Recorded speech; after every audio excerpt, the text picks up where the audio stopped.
Ok, obrigado, Janaína. Então, vamos dar continuidade à nossa sessão de julgamento do dia 16 de março, amanhã. Por esse pequeno intervalo, nós julgamos os itens 6 e 7, que tinham sustentação horária, portanto, tinham prioridade.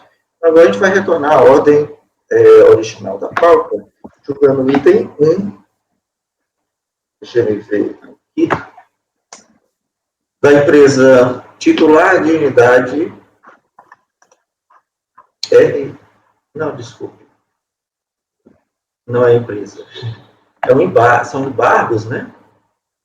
Esse aqui eu vou pedir desculpa. O item 1 da pauta, que são embargos do titular de uma unidade da RFB, né, no processo da empresa Coelho e Godeiro Limitada, que vai ser relatado pelo conselheiro Jefferson, que tem a palavra. Só um minuto, doutor Jefferson, por favor. Eu não estou localizando os arquivos na pasta.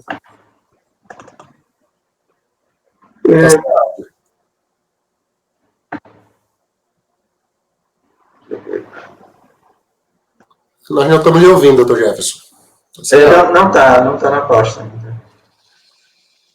Você está mudo, Jefferson. Está mudo, viu? Você está mudo, já. Me desculpem, eu acabei de verificar que coloquei nos autos de abril. Eu vou colocar, tá passando para março aqui. Tô pensando em abril já. Caramba, tá lá na frente, hein? Tá na pasta, mas eu vou agora eu tô passando para março aqui, só um instantinho. Sim. Deixa eu ver aqui. Me perdoem Eu queria estar na sua posição, Jeff. Pois Eu me fala, é difícil. Parabéns. Parabéns, Jefferson. Parabéns. Aquelas eu não consigo nem indicar ainda, quando eu pensar no que eu vou indicar. Desse jeito, né? Tá passando já, pessoal. Desculpem mesmo o erro aqui. Acabei de abril aqui, mas já tô passando para março aqui. Então só recortei e colei aqui. Acho que algum já deve estar na pasta. Já tá o item 1 já está aparecendo. O item 1 já está aparecendo aqui para gente.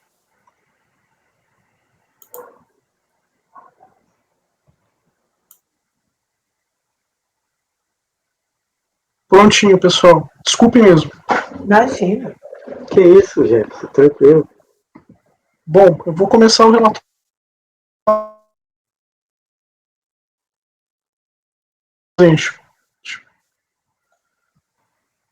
Gente, tá travando. Todo mundo baixou a qualidade do vídeo? Baixou? Eu baixei. Baixei também. Posso começar, presidente? Pode sim. Então tá. Se tiver algum problema, a gente sinaliza, tá certo? Tá bom, beleza. Tranquilo. Trata-se de embargos apresentados pelo SECAT e DRF, né, contra acórdão da primeira Câmara da segunda turma ordinária, que negou provimento ao recurso voluntário, sob o fundamento que o acórdão não se manifestou sobre recurso de ofício nos termos do acórdão da primeira turma da DRJ-SDR. O acórdão da DRJ entendeu conceder pedido procedente in parte, né, em relação aos autos de infração, mantendo o IRPJ, também a CSLL, e excluiu o COFINS e o PIS. Essa foi a decisão do CARF, perdão. E aí o despacho entendeu que deveria ser analisado também o recurso de ofício que não foi feito na época, né. Assim, foi apresentado também recurso voluntário, o qual foi emitido despacho SECAT. Né. Tendo ciência do resultado do julgamento, encaminha-se o presente processo à Câmara Administrativa de Recursos Fiscais para o julgamento do recurso voluntário e recurso de ofício. O recurso voluntário foi, então, apreciado conforme se observa na emenda do acórdão abaixo. Né. Reproduzir a emenda, né, onde se analisou a preliminar, afastou-se a preliminar de unidade contraditória para defesa, né. Afastou-se também o pedido de perícia, considerou-se que houve omissão de receita por depósito de origem não comprovada, né, nos termos do artigo 42 da Lei 9.430/96, né, manteve-se também o habitamento do lucro. E aí, nesse sentido, após ciência do acórdão referido, O SERAT DRF apresentou o despacho, né, onde verificou-se que o CARF, naquele acordo, não, negando o provimento do recurso voluntário, não se pronunciou em relação ao recurso necessário. Logo, o processo foi encaminhado ao CARF para apreciação, nos termos do despacho suprarreferido, e foi objeto de acordo, né, da primeira turma da terceira Câmara, da primeira Câmara da terceira turma ordinária, que declinou o julgamento dos embargos da primeira Câmara, da primeira sessão do CARF. Após despacho exalado pela DRF, foi submetido a análise de admissibilidade pelo presidente da primeira sessão do julgamento, né, que também entendeu no sentido de que o recurso de ofício não foi apreciado, né, é recebido como embargos e não eliminados. O processo foi novamente submetido a sorteio das turmas da primeira sessão do julgamento e após dirigido à minha relatoria. É o relatório. Presidente. Ok, pode continuar. O despacho SECAT-DRF, recebido como embargos não eliminados, são tempestivos e devem tomar conhecimento.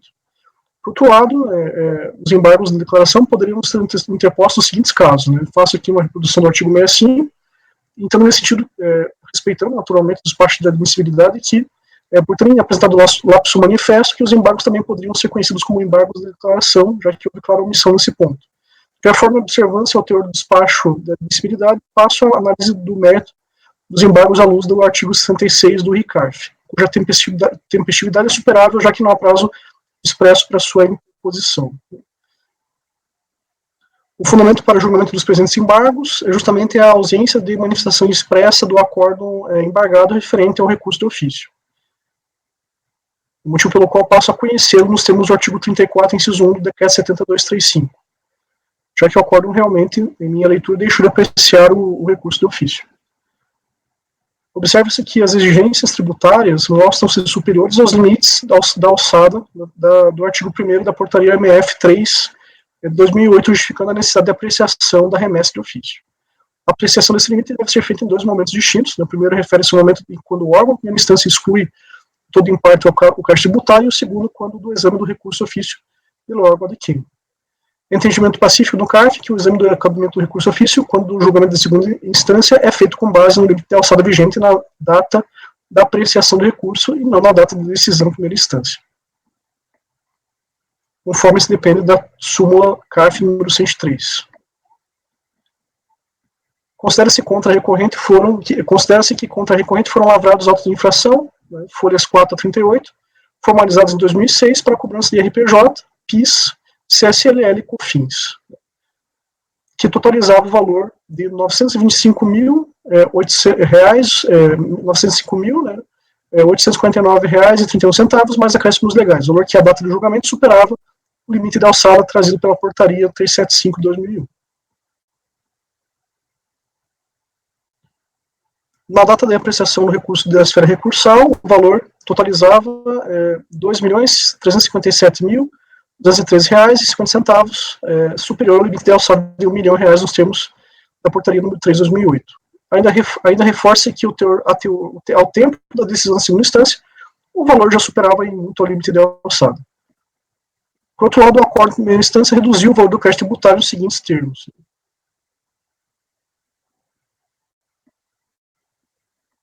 Excluindo, né, mantendo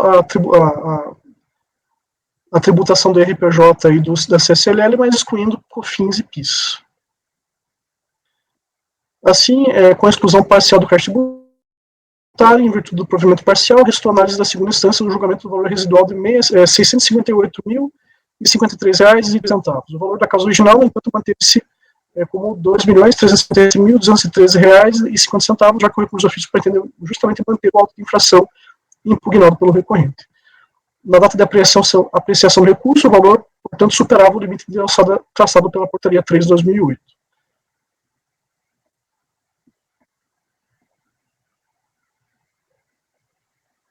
Portanto, conheço o recurso de ofício nesse contexto e entendo analisar a decisão prolatada pelo acordo do DRJ, apreciando também as razões de decidir do acordo embargado em sede de recurso voluntário. Como se pode observar, o recurso de ofício tem como objeto de análise a decisão que considerou parcial provimento à impugnação apresentada pelo contribuinte. O acordo analisou a procedência dos autos de infração, de cobrança de RPJ, CSLL, COFINS e PIS relativos ao ano calendário 2001. A auto de infração decorreu de depósito bancário de origem não comprovada, por habitamento, além de multa proporcional e de juros de mora, calculados até 2006. Reforço que os valores questionados no termo de constatação e intimação não foram escriturados na contabilidade do contribuinte, como também não foi escriturado nenhuma movimentação bancária, de modo que tais valores encontram-se à margem da contabilidade. Diante disso, os valores creditados nas contas do contribuinte foram caracterizados por omissão de receita. Entendo nesse sentido que a análise recursal, no que tange a alegação de impugnação, não merece reparos, pois, por não se verificar nenhuma das hipóteses previstas no artigo 59 do Decreto 7235. Quanto à mérito da questão, entendo que trata-se, de fato, de omissão de receitas, devendo aplicar-se o artigo 42 da Lei 9430 de 96, nos termos do voto do acórdão recorrido.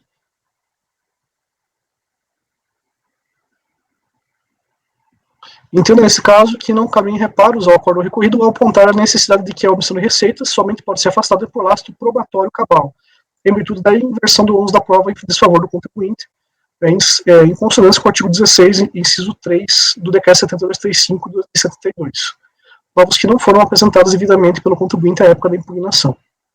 Assim, decidiu-se por bem manter a autuação da RPJ e tributação reflexa, CSLL,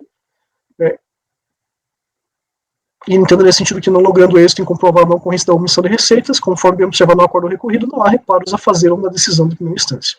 Por outro lado, o acordo de primeira instância afastou o auto de infração de PIS/COFINS por fundamento distinto, já que a medida provisória número 1991-15 de 2000 reduziu para a alíquota zero, né, operações de venda de gasolina e álcool para fins carburantes, né, oferidos pelos mercados varejistas. Portanto, nesse sentido, também concordo com o teor do voto do acórdão recorrido, né, no mesmo sentido em que excluo a tributação relativa ao PIS, PASEP e COFINS sobre a receita bruta de venda dos produtos mencionados, aplicando-se a alíquota zero.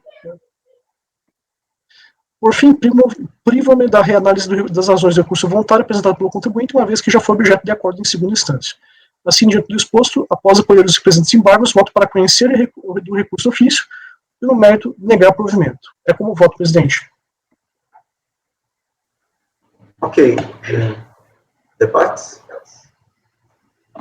Eu fiquei na dúvida com relação aos valores.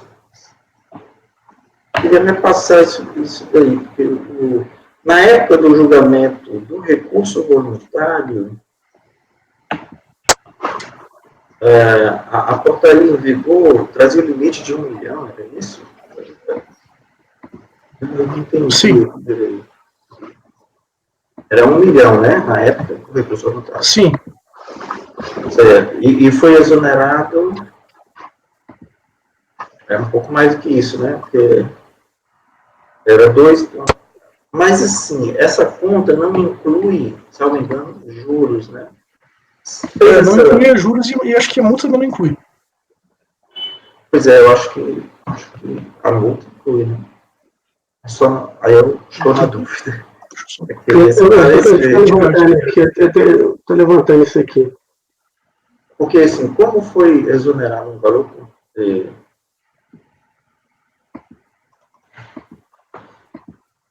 era 2.300. A minha dúvida é se a gente conhece ou não.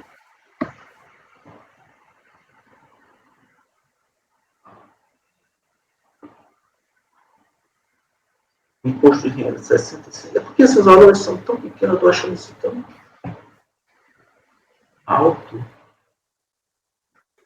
Isso não é estranho, Newton, se não atingisse a própria DRF ter entrado com os embargos, porque é esquisito também, né? Ela voltar com essa inconsistência. De fato, eu também fiquei um pouco com essa dúvida, mas aí é claro que a gente teria que ver o processo no detalhe, mas assim, veja, esses embargos foram opostos, são embargos denominados, né? São aqueles embargos pela própria autoridade de origem. Então, se ela considerou na execução que não foi apreciada, porque supostamente extrapolou o limite de alçada previsto na... Tá certo. E tem um despacho, né? Tem um despacho de admissibilidade, Sim, que é tem na despacho, referência. tem tudo. Aham. Pelo menos é a minha opinião, eu não vi na unha, tá, Newton? Mas eu também, eu acho que eu ficaria tendenciosa. É porque os valores são tão ali justos, eu fiquei com a impressão de que não era o caso. E mas- assim, presidente, esse é o meu primeiro voto nesse sentido, assim. Então, se tiver alguma correção de estrutura, assim, eu fiquei até um pouco inseguro em relação a esse do voto, mas se tiver alguma. Tá bonitinho, tá Não, para mim está ótimo, a atitude não está ótima. Minha dúvida era sobre essa questão do Uhum. limite mesmo. Né? Porque aqui tem um detalhe que a gente tem que se ater ao valor na data lá de trás. Porque se fosse hoje, se for a de 2017, já passou para 2020. Esse é o detalhe, a gente tem que analisar a época, porque o embargo Foi isso que eu fiz. vigente à época. Né? Então, tem um efeito de não conhecer e negar provimento. Então, mas será? Então, é uma dúvida agora, Efigênio. Supondo que, de fato, a gente tenha como base a portaria vigente agora, que é os 2,5. Será que a gente deveria conhecer? Será que a gente tem que retroagir para... Eu entendi, Newton, não sei, pode ser... Eu fiquei nessa dúvida também. A gente está apreciando agora. Então, vale a portaria de agora. Porque, teoricamente, quando a gente vai julgar hoje, qualquer um de nós, certo, Newton? A gente aplica a portaria vigente. Isso. Mas aí vem a questão, mas ela deveria ter sido apreciada naquele momento onde a portaria dizia que tinha. Aí, sabe, tem o despacho, já foi admitido. Pois é só isso que, assim, nesse caso me incomodou para não aplicar direto, sabe? Mas eu tenho alguma dúvida, Newton, sobre isso, se a gente não deveria aplicar aqui e não conhecer também. Eu também tive dúvidas, presidente. O recurso não, doutora Gisele? Oi? Matéria processual essa daqui, não é a norma vigente à época da interposição do recurso? Eu entendo, por isso que eu aceitei a decisão do Jefferson, eu estou aceitando. Na verdade, eu estou tentando entender a posição do Newton, porque ela tem alguma plausibilidade.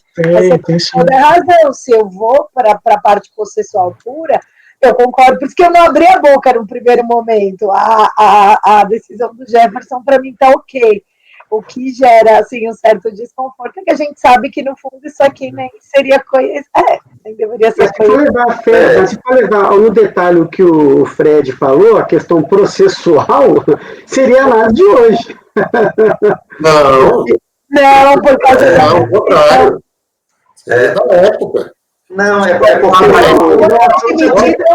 que ele foi... é porque o regimento, ele fala que não é a data da interposição do recurso, o limite de alçada, é a data da apreciação do recurso. Na data da análise.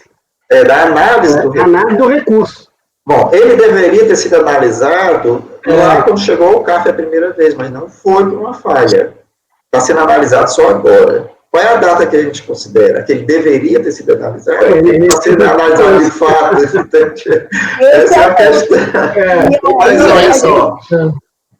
Mas olha só, se fosse por dar provimento ao recurso, eu ia parar para dar uma olhada direitinho nisso daí. Vamos deixar quando for o caso. Vamos simplificar. A gente vai se separar com isso posteriormente. Não vai ter efeito nenhum. Nesse caso, não vai prejudicar. Vamos votar? Eu acompanho o relator, presidente. Acompanho o relator, presidente. Wilson. Como?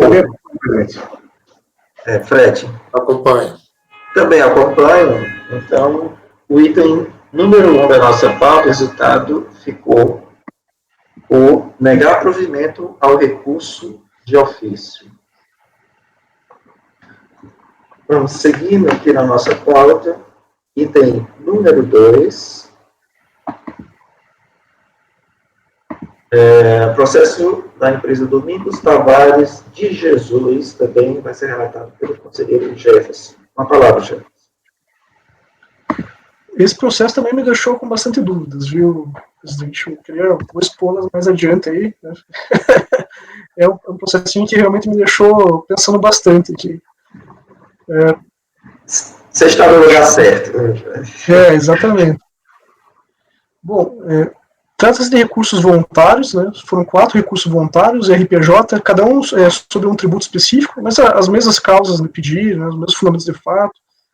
IRPJ, CSLL, PIS, COFINS, né, contra acórdão da segunda turma da DRJ-BSB, né, que negou o provimento à impugnação administrativa formulada pelo contribuinte. Para a síntese dos fatos, eu reproduzo o relatório apresentado na resolução da primeira Câmara, da primeira turma ordinária, da primeira sessão de julgamento do CARF. Trata-se de auto de infração, DRPJ, CSLL, PIS, COFINS, lavrado contra o recorrente por suposta omissão de receitas, em que houve o lançamento de crédito tributário relativo ao ano calendário de 2007, já incluídos nesses valores também multa proporcional qualificada e agravada de 225% e juros de mora. A suposta omissão de receitas foi verificada em decorrência de procedimento fiscal inicialmente instaurado pela verificação do cumprimento de obrigações tributárias relativas à pessoa física, em função da atividade rural pela contribuinte exercida. A fiscalização intimou a empresa Vitapele, a quem foram solicitados documentos referentes a operações comercializadas realizadas entre a empresa e o senhor Domingos Tavares de Jesus. Os documentos apresentados demonstraram os pagamentos efetuados no ano de 2007 referentes ao fornecimento do couro bovino salgado frigorífico. E em cada nota da entrada disponibilizada pela empresa Vitapele, a referência era a pessoa física do sujeito passivo. Contudo, a autoridade fiscal entendeu que as vendas efetuadas à empresa Vitapele não poderiam ser fruto da atividade rural, tendo em vista o tamanho limitado do seu imóvel rural e a receita bruta declarada por ele de PF de 2008. Por esse motivo, constatou-se que as omissões decorriam verdadeiramente, segundo entendeu a fiscalização, da atividade do empresário individual Domingos Tavares, CNPJ, cujo nome fantasia era Tavares Couros, e a atividade principal era comércio de couros, lãs, pelos e outros subprodutos não comestíveis de origem animal. É dizer, concluiu-se que as vendas efetuadas à empresa Vitapele teriam sido, em verdade, resultado de sua atividade de empresário individual e não como pessoa física, devendo ser tributada como receita de pessoa jurídica, Tavares Couros. Ocorre que a referida empresa encontra-se baixada desde 22 de fevereiro de 2010, tendo sido constituída em 2007. Por isso, o MPF, instituído em nome de Domingos Tavares de Jesus, que pessoa física, foi alterado a partir disso. Foram incluídos os valores de RPJ, CSLL, PIS e COFINS. A conclusão é gerada a partir do entendimento da autoridade lançadora, no sentido da dissolução irregular da empresa, uma vez que houve omissão de receitas e, por consequência, não houve a quitação das obrigações da empresa, de modo que a pessoa física deve ser responsabilizada nos termos do artigo 134, inciso 7º do CTN. O TVF demonstra ainda a existência de outras receitas registradas por órgãos estaduais referentes a receitas oriundas da atividade empresarial que não foram declaradas, seja por pessoa jurídica, seja pela pessoa física. Em decorrência da receita total, R$ 3.597.000, auferida pelo contribuinte no ano calendário de 2007, e procedeu-se à exclusão da empresa do programa do Simples Federal e Simples Nacional, uma vez que foi instalada a representação fiscal para tanto. E o contribuinte não se manifestou no prazo cabível. Portanto, ao considerar a empresa excluída dos programas, intimou-se o contribuinte a apresentar a escrituração contábil observada a forma da tributação pelo lucro real. Na intimação, foi especificado que a não apresentação pelo prazo de 20 dias ensejaria habitamento dos lucros e lançamento do ofício. Não tendo sido apresentado nenhum documento no prazo, procedeu-se à reintimação, e, mais uma vez, nada representado, houve a apresentação, o habitamento do lucro em função da receita bruta conhecida, bem como multa qualificada pela conduta praticada pelo contribuinte, 150%, agravada pela não resposta às intimações de 50%, totalizando um percentual aplicado de 225%. Contra o auto de infração, o contribuinte apresentou impugnação, em que se defendeu, no sentido de que o fisco imputou um auto à pessoa física referente a tributos específicos da pessoa jurídica, como atividade irregular, bem como a não apresentação dos elementos que o levaram a entender pela conduta tipificada. A do cerceado seu direito de defesa, dado que o prazo para a apresentação do documento, se você entender, foi exíguo, para o correto atendimento da intimação. Como última preliminar, persevera na apresentação de qualquer prova que evidenciasse a intenção dolosa do contribuinte para evitar o fato gerador do tributo. Quanto ao mérito, inicia a argumentação com base em suposta ilegitimidade passiva, asseverando que pessoas físicas sócias da empresa não se responsabilizam a não ser em caso de dolo em suas ações. Reflete quanto à validade das provas solicitadas junto à empresa Vitapel, uma vez que, segundo ele, tais provas se originaram de fiscalização contra a empresa e não a ele, sujeito passivo da controvérsia. Aponta também inconstitucionalidade da aplicação da taxa Selic, e entende ser desarrazoada a punição, bem como o arbitramento, uma vez que a fiscalização não permitiu que o contribuinte tivesse tempo hábil para a apresentação dos documentos. Quanto à penalidade, também trata-se de vedação ao efeito confisco e que, em tese, não permitiria valores tão altos. Por fim, refere-se à inviolabilidade do sigilo bancário e da ilegalidade em presumir o depósito bancário como renda. A DRJ Brasília julgou procedente o auto de infração, mantendo o crédito tributário lançado, sendo a ementa abaixo julgada.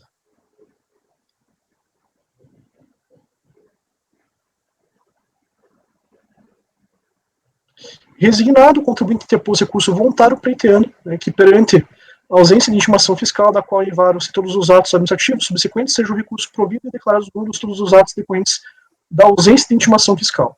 Diante da precária descrição dos fatos, da deficiência e incongruência do enquadramento legal, mediante a equivocada capitulação dos fatos, combinando com efeito o cerceamento do direito de defesa e do contraditório, sejam extintas declaradas nulas as obrigações fiscais daí decorrentes. Ainda, diante da ausência de intimações e notificações, sejam cancelados e declarados nulos os atos declaratórios executivos que excluem a empresa do Simples e do Simples Nacional. E também ser declarada a inclusão da empresa no Simples e Simples Nacional no período fiscalizado, diante de toda a fragilidade já exposta. Também que seja cancelado o auto de infração, por outra sorte, não lhe assistir, já que imputa à pessoa natural obrigações tributárias íncitas à pessoa jurídica. E, persistindo as situações jurídicas combatidas, que admite-se apenas por amor ao debate, e que seja a multa de ofício reduzida a 65%, desde que não houver dolo dirigido à finalidade de fraudar, omitir ou sonegar informações ao fisco. Após a apreciação dos recursos voluntários, primeira turma, da primeira Câmara da primeira sessão do julgamento, em sessão de 7 de maio de 2014, determinou por resolução o retorno dos autos à autoridade de origem para a realização da diligência, considerando a verossimilhança da alegação do recorrente quanto à ausência de intimação devida durante a realização do procedimento de fiscalização. Eu reproduzi parcialmente aqui o pensamento que foi exposto no voto da resolução. Penso a priori que o contribuinte possa ter razão, com efeito, a certidão de folha 631 dá conta que o novo endereço da pessoa jurídica em apreço já constava dos registros da Receita Federal do Brasil em 2010, e pouco, quando menos, em 9 de 4 de 2010, no momento em que a certidão foi emitida, ou dizer, antes do início do procedimento fiscal que culminou na lavatura dos autos de infração em destaque.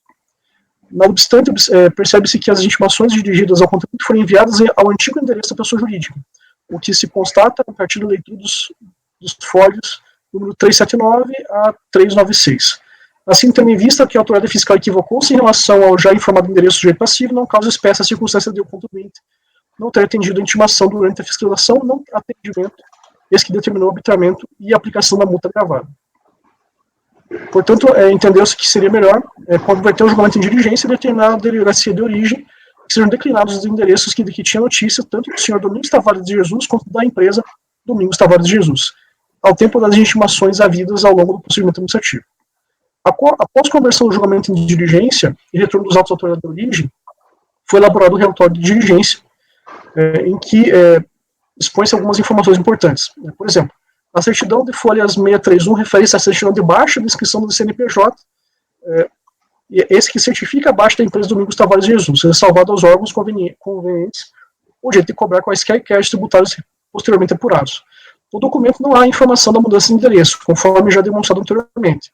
O domicílio da empresa fiscal, da empresa, desde a sua abertura, sempre foi Rua Joaquim Machado. Assim, não há que se falar em que as intimações dirigidas ao contribuinte foram enviadas ao endereço antigo da pessoa jurídica, já que ele sempre foi o mesmo até a data da baixa da empresa, do CNPJ. Ocorre que, quando do início da fiscalização, a empresa da Domingos Tavares já se encontrava baixada e, assim, ocorreu a responsabilização do sócio com poderes de administração, empresário individual, imposto devido pela pessoa jurídica extinta, conforme fundamentado no termo de verificação fiscal, com lavratura dos tributos devidos pela pessoa jurídica extinta, em nome da pessoa física, senhor Domingos Tavares de Jesus, que era o responsável tributário pela firma individual. Ressalta-se ainda que, iniciado o procedimento fiscal após a extinção da pessoa jurídica, não há que se falar que as intimações deveriam ter sido encaminhadas ao endereço onde a mesa funcionava quando em atividade. Assim, todos os termos do procedimento fiscal foram encaminhados ao domicílio fiscal do senhor Domingos Tavares de Jesus, a Rua Barão de Cotegipe, em Anápolis, com exceção do auto de infração lavado em 2011, que foi encaminhado ao endereço posterior, situado à Rua Natal, em Montes Claros, Minas Gerais, outro estado, em razão da alteração do domicílio fiscal ocorrida em 24 de abril de 2011, através de PF de 2011. Como resposta, o contribuinte apresentou uma manifestação ao relatório de diligência, em que reafirma as alegações já apresentadas em seus respectivos recursos voluntários, reforçando o equívoco supostamente cometido pela autoridade fiscal na ausência de intimação do endereço correto do contribuinte. Após os autos foram remetidos à primeira sessão do julgamento, segunda Câmara e primeira turma, para a minha relatoria. Relatório, presidente. Queria só fazer um esclarecimento. A questão principal, na minha opinião, foi a intimação ao endereço anterior à pessoa física. Porque já havia sido alterada para o endereço, o domicílio fiscal da pessoa física, antes mesmo do procedimento fiscal. E aí, as intimações foram dirigidas ao domicílio anterior da pessoa física.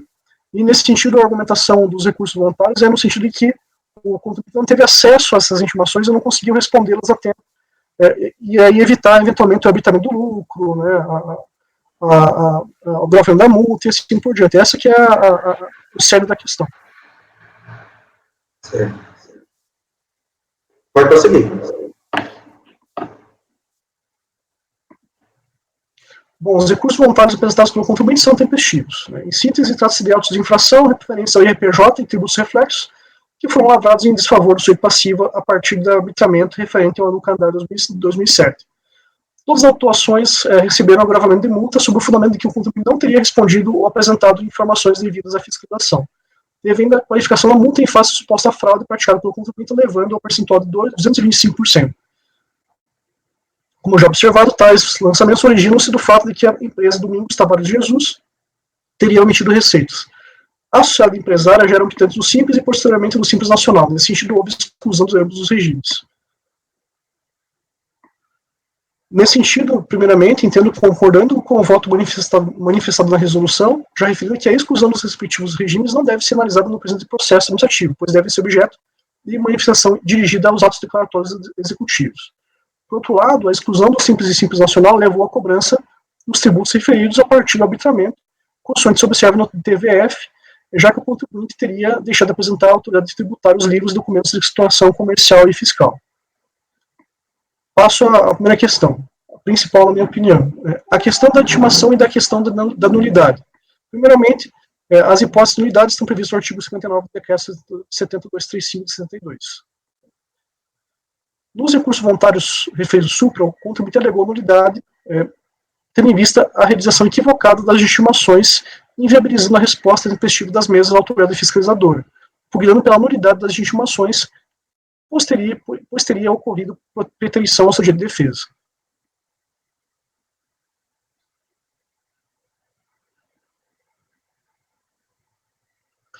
Considerando a verossimilhança da alegação do contribuinte, entendeu por bem a autoridade recursal converter o julgamento em diligência, que foi atendida em relatório já mencionado, que também foi objeto de manifestação do contribuinte. Ele reafirmou as alegações da nulidade das intimações, conforme mencionado. A concessão da nulidade das intimações é importante, posto que conhecidos comprometem todo o procedimento posterior, inclusive o arbitramento. Segundo o artigo 23 do Decreto 7235, as intimações devem seguir o seguinte procedimento. A reproduzir, o artigo 23. Embora não estejam os meios de intimação sujeitos à ordem de preferência nesse aspecto, não há dúvidas de que a intimação do procedimento fiscal foi realizada no endereço antigo do sócio, já em baixa no momento de fiscalização, que já havia inclusive informado a alteração do domicílio fiscal no momento da baixa da empresa, conforme se pode observar adiante. A definição do domicílio fiscal possui base legal no artigo 127 do CTN. Por outro lado, também veja-se o que dispõe o artigo 23, parágrafo 4º do mesmo dispositivo. Assim, dispõe o supracitado artigo que o endereço fiscal para intimações é aquele fornecido pelo sujeito passivo para fins cadastrais. Observe-se que o endereço posterior do contribuinte estava expressamente cadastrado por ocasião do requerimento de baixa municipal ainda que alegue a autoridade administrativa que o novo endereço só foi cadastrado com a entrega do DIP-PF 2011. Considerando que o Cadastro Nacional envolve informações cadastrais da esfera estadual, federal e municipal, entendo que realmente a administração tributária teve à sua disposição as informações necessárias para proceder à devida citação do sócio em seu posterior endereço, mas não o fez. Essa constatação se fortalece uma vez que houve requisição de informações perante a Secretaria da Receita Estadual do Governo do Estado de Goiás, que, assim como o município da Anápolis, possuem acesso ao mesmo Cadastro Nacional de Pessoas Jurídicas. Não obstante, concordo em parte com o relatório de diligência ao informar que a certidão da baixa da CNPJ, anterior ao início do procedimento fiscal, consta apenas o endereço da pessoa jurídica. Eu faço um print, né, da certidão de baixa da inscrição da CNPJ. Observa-se, porém, que em certidão de baixa do equipamento municipal, juntada pelo recorrente logo na sequência da certidão reproduzida acima, consta o endereço posterior do cadastrado do contribuinte, na data do dia 1º de março de 2010, folhas 361 e seguintes expressamente. Eu faço o print também, né? Já no termo de constatação fiscal, em 2010, verifica-se que se adota o endereço anterior.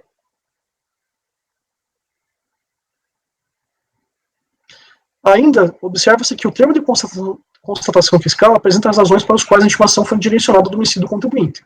É empresário individual e não é empresa, né? Caso de dissolução irregular, e, portanto, foi intimado uma pessoa física. Observa-se, porém, que, embora o direcionamento da citação ao sócio da administradora da empresa baixada, a administração fazendária já possuía condições de obter essas informações referentes ao domicílio atual da empresa, pois ela se apresentava de forma expressa na própria certidão de baixa da empresa para fins municipais, decorrente do Cadastro Nacional. Assim, a alegação constante no relatório de diligência de que foi proferida a intimação do endereço do responsável tributário por encontrar-se baixada a empresa em CNPJ leva à conclusão de que a autoridade tributária não realizou o procedimento adequado e nem empreendeu esforço razoável para que o responsável recebesse intimações devidas. Deveria, assim, intimar o seu passivo nos endereços que dispunha, inclusive no endereço fiscal informado na ocasião da baixa da CNPJ estadual municipal, ou proceder às modalidades de intimação previstas no artigo 23 do Decreto 235 de 72. Nesse sentido, entendo que, não obstante o artigo 23 não estabeleça a ordem de preferência nos caminhos de intimação, não logrou exercer as possibilidades de cientificação adequadas do contribuinte, minando assim a lisura do procedimento administrativo posterior. Não há como negar que a intimação defeituosa acarretou claros prejuízos ao contribuinte, sobretudo por levar ao arbitramento, procedimento que, embora não se constitua sanção indissolúvel do contribuinte, é medida extrema que deve ser levada a cabo em situações de inviabilidade de levantamento tributário, após verificada a ausência de colaboração do contribuinte para a apuração do crédito tributário. Se o contribuinte não foi devidamente cientificado, não havia como saber e assim exercer o dever de colaborar com a fiscalização, evitando o arbitramento.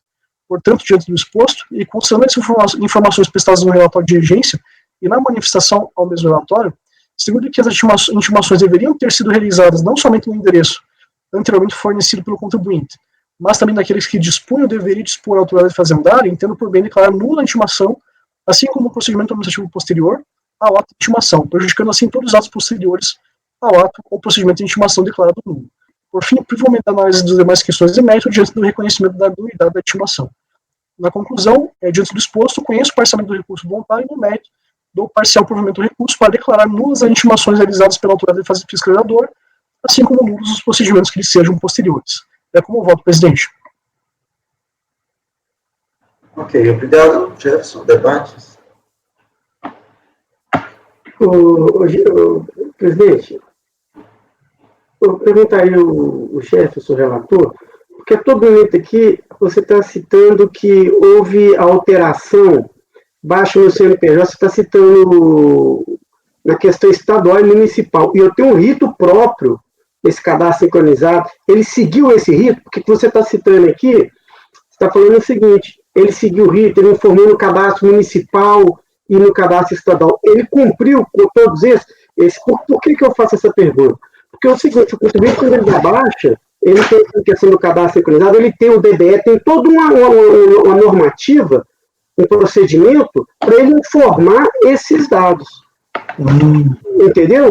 Porque, como você disse, o CTN, o contribuinte, ele elege o seu contribuinte, o seu domicílio. Na pessoa física, como é que ele vai fazer isso? Ele vai entregar a declaração de pessoa física, alterou, ok. Na pessoa jurídica, ele tem todo o rito, ele vai mudar o endereço, ele escolhe, inclusive era matriz, agora pode modificar, pode ser uma filial, enfim, ele altera a questão cadastral. E aqui, é essa a minha dúvida. Você está citando que a todo momento municipal e estadual.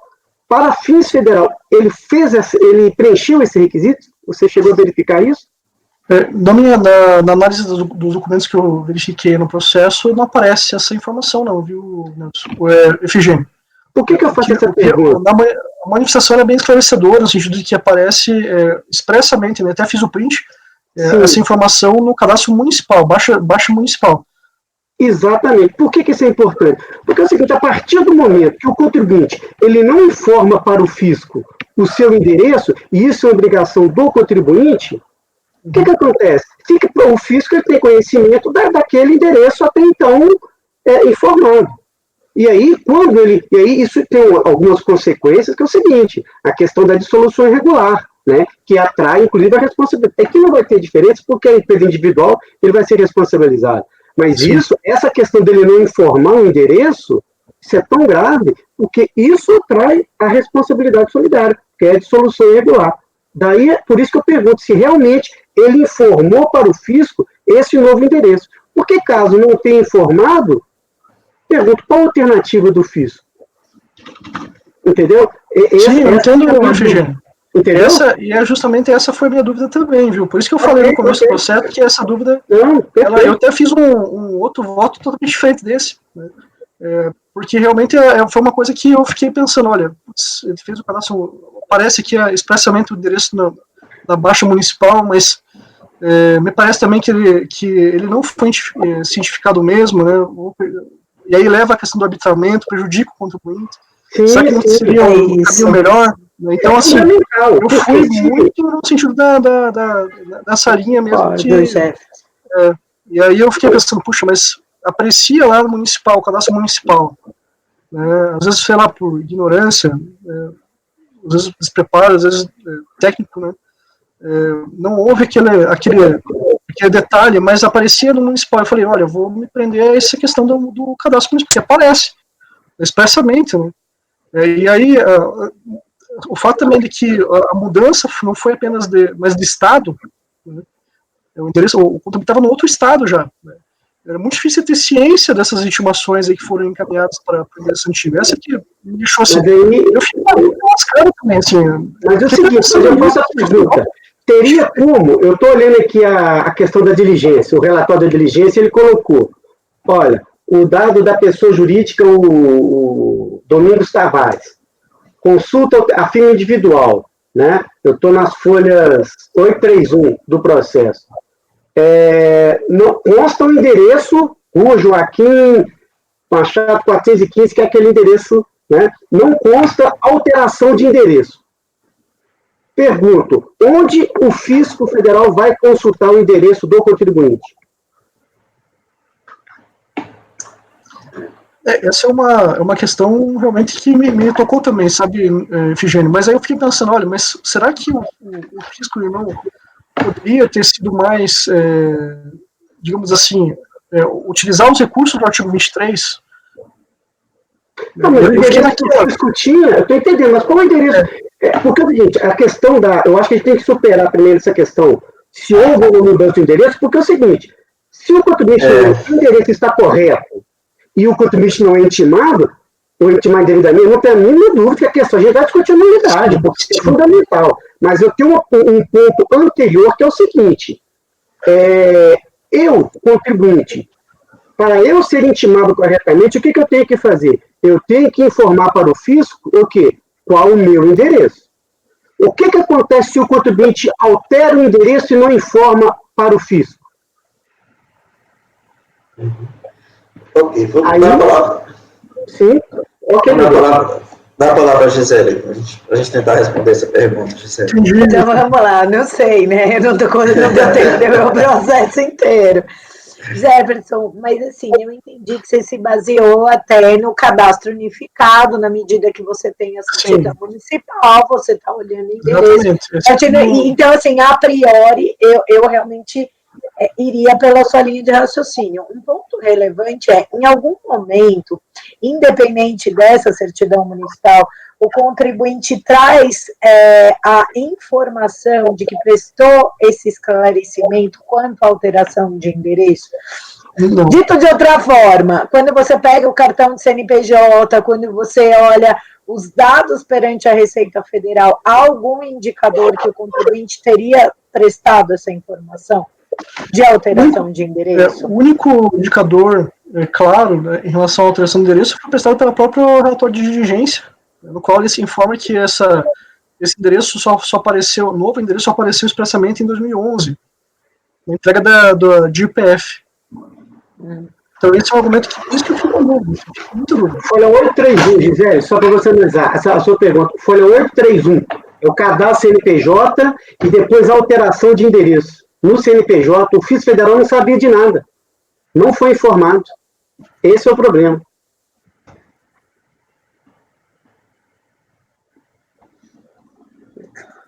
Mas teoricamente, e aí é uma pergunta seja para o relator, seja para o colegiado. Na hora que ele informa o órgão, pelo menos hoje, né, gente, quando você abre determinada companhia, informa o endereço, vai diretamente para todos os cadastros. Sim. Na mesma linha, quando você vai para o município, é uma informação hoje completamente concatenada. Então, assim, também falar, a Receita não sabia de nada, a Receita é a primeira a saber de tudo, na verdade. É obrigação acessória, ele tem que cumprir. Ele pode muito bem ter cumprido essa obrigação acessória perante o FIS estadual e municipal e não tem forma. Vamos imaginar, ele informa para o fisco estadual, para o fisco federal e, por cargas d'água, algum outro detalhe, ele não informa para o fisco municipal. Como é que o fisco municipal vai ficar sabendo? Entendeu? A obrigação acessória ele tem que cumprir. Corretamente. Estou dando uma olhadinha aqui. O domicílio fiscal do contribuinte é aquele que está no cadastro. Sim, sim. Então, vale o que está no cadastro. E que cadastro é esse? Não é qualquer cadastro, é o cadastro da Receita Federal, é claro. Né? Se há uma inconsistência entre o cadastro da Receita Federal e o cadastro da Prefeitura, isso é indiferente. O que vale aqui para esse processo é o cadastro da Receita Federal. É que eu estou vendo o seguinte, a fiscalização, a empresa, quando começou a fiscalização, a empresa já tinha sido baixada, certo? Então, nessa situação, o procedimento é mandar as intimações para o endereço do responsável pela empresa, na época, certo? Então, é o endereço da pessoa física do contribuinte responsável pela pessoa jurídica que tinha sido baixada. Esse é o procedimento, certo? A diligência diz assim, olha, o endereço do contribuinte, ou da pessoa física, é o mesmo até 2011. E foi para esse endereço que foi mandar todas as intimações. Certo? Então, assim, depois que iniciou a fiscalização, a empresa já tinha sido baixada, tem que mandar para o endereço da pessoa física do responsável pela empresa. Certo? E isso tem que ser mandado conforme o cadastro daquela pessoa física. Certo? Perante a Receita. Se isso foi mandado, não importa se ele tem endereço em outro lugar diferente. Não importa o endereço da pessoa jurídica também. Porque ela não foi baixada. Certo? Lista ou ilícita já foi baixada. Se ela já foi baixada, ela não existe juridicamente, ela não pode ser intimada. Né? Já não existe mais aquela pessoa. Certo? Então, assim, e aí a pessoa física responde, mas como responsável tributário, que é o 347, certo? E é por isso que vai para o endereço dele, essa é a praxe. Eu estou tentando ver aqui como foi que ele trocou a diligência. Eu não consegui, eu estou vendo aqui, ó. É isso que eu estou tentando caçar, Nilson. Como que ele chegou na diligência no contribuinte propriamente, sabe? Se o endereço estava equivocado, em que momento a coisa engrenou em termos de intimação, sabe?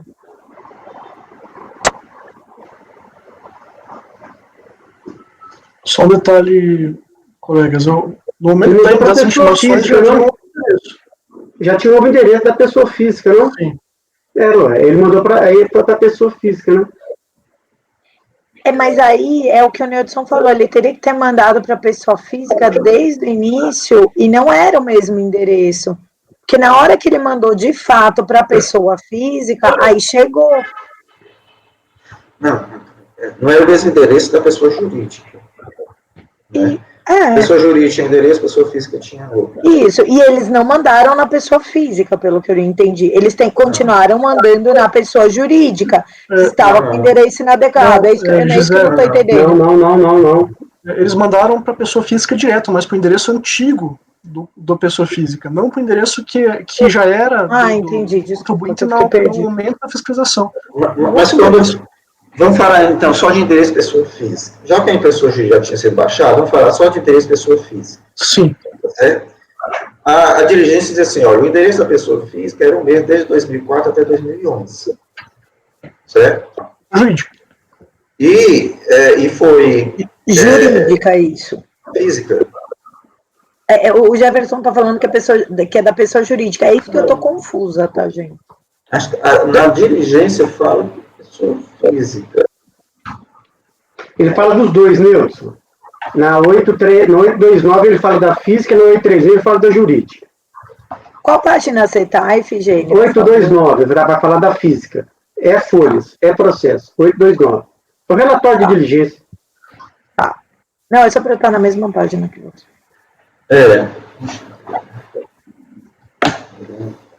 Ele começou a alterar endereço em 2011, a pessoa física. Em 2011 que ele começou a alterar endereço. Aliás, não. Ele começou a alterar endereço em... 2011 foi a última alteração. 2011 foi a última, ele começou em 2005. 2/12 de 2005 a alterar. Isso. Então, de 2005 a 2011, o endereço era o mesmo, Barão de Cotegipe. Não é isso? Não, ele vem alterando. Não, ele veio alterando. De 2005 a 2011, ele vem alterando constantemente o endereço. Pessoa física. Se você olhar, Neudson, vale a pena a gente ver o mesmo documento. 830. 830. 830. Não, assim, tem uma alteração em 2008 e depois tem uma alteração em 2011.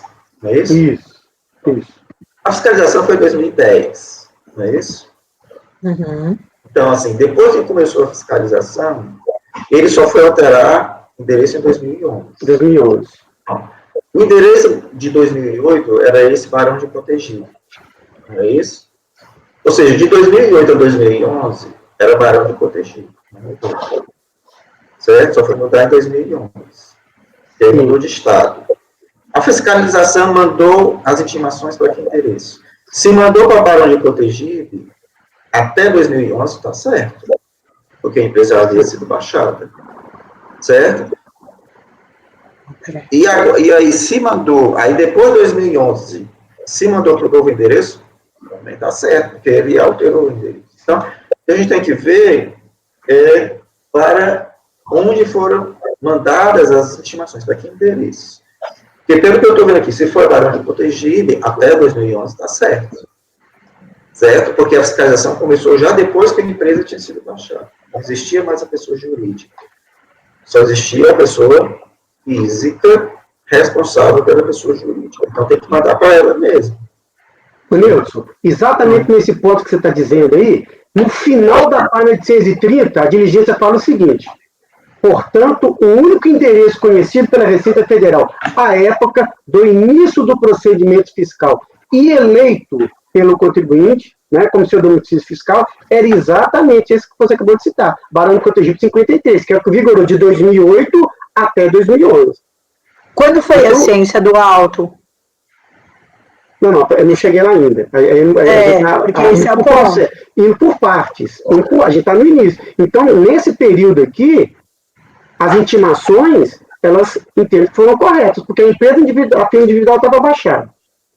Intimou-se o responsável com o endereço, com o cadastro informado pela Receita. Então, é o seguinte, se por acaso, durante esse período aqui, ele não tomou ciência dessa documentação, já é uma outra questão, mas ele foi intimado corretamente nesse período. A priori, não vejo Nenhum problema nessa intimação aqui. É isso que eu estou vendo o que o contribuinte disse ao receber o resultado da diligência, se ele contesta isso. Eu estou dando uma olhada agora.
Ô Gisele, aquilo que você falou, o penúltimo parágrafo, na página 833. É que eu estou olhando a defesa do contribuinte, só um minutinho. Ah, tá, ok. Porque aqui fala onde ele foi, para onde foi encaminhado o auto de infração, esclarece alguns pontos que foram suscitados aí. Tá bom, já vou ver também. Pera.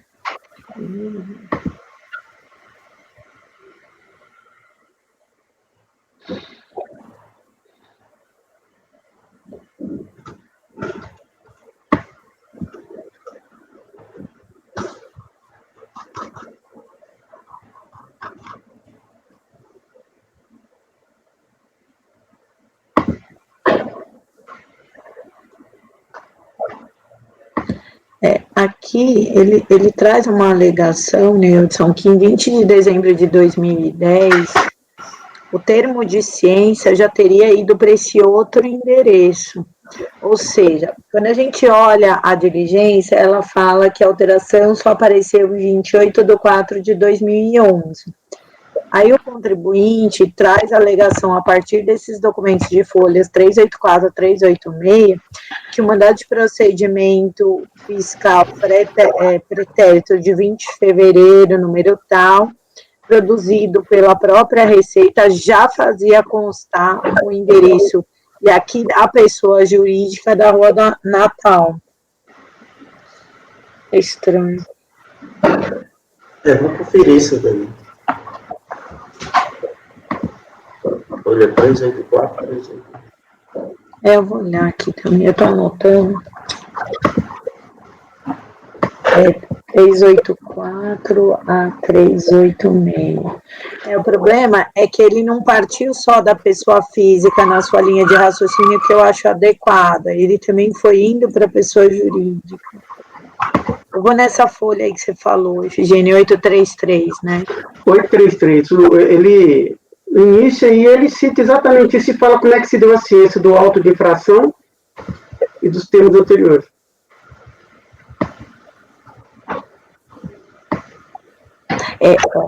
O auto de infração foi lavrado 9/5 e foi encaminhado a Natal, perfeito, porque daí já tinha dado alteração em 28/4. Então, a diligência será coerente.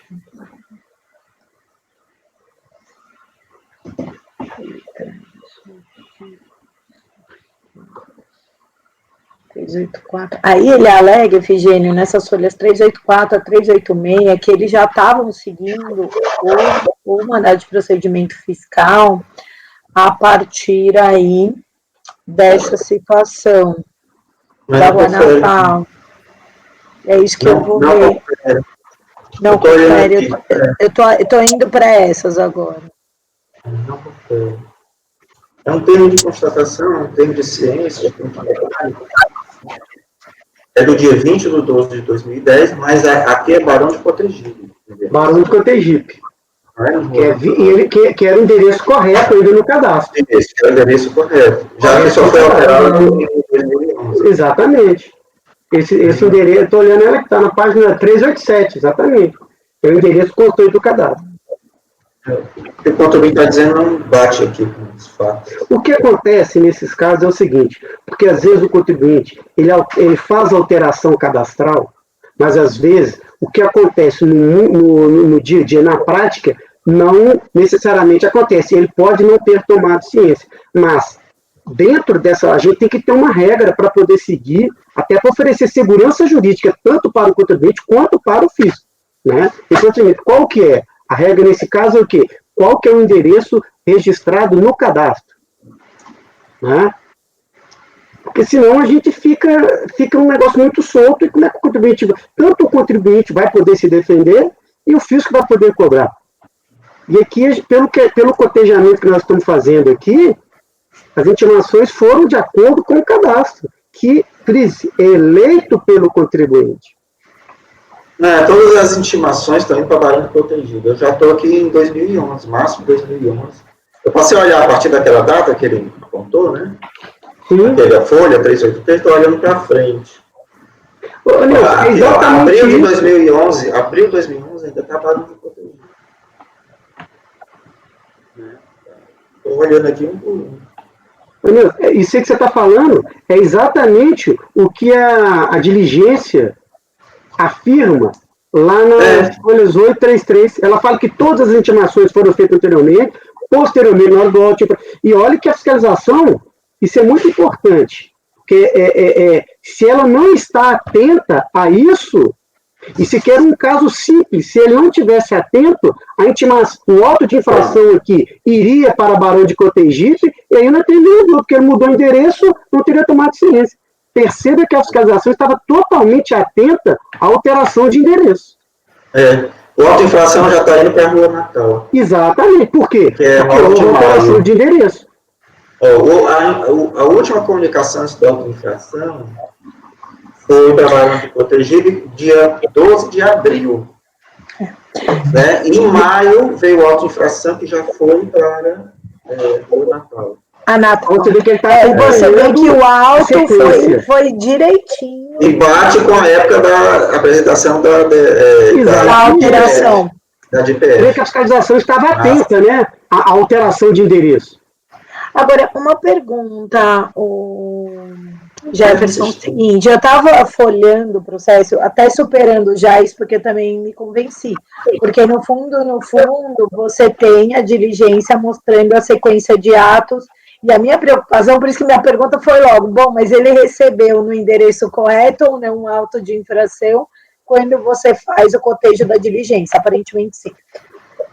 Fica bem claro até que sim, com a diligência e com as datas, e eu também fui nas folhas que ele alega no recurso voluntário, Newton, você tem razão, todas estão no endereço anterior e não no Natal.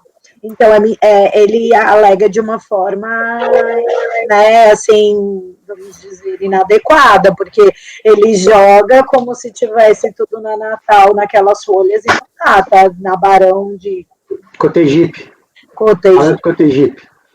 De qualquer forma, Jefferson estava olhando aqui, ele arbitrou, mas no recurso, na impugnação administrativa, o contribuinte não traz nada em termos de escrituração fiscal, contábil, ele não traz um conjunto probatório, inclusive, para tentar afastar o arbitramento.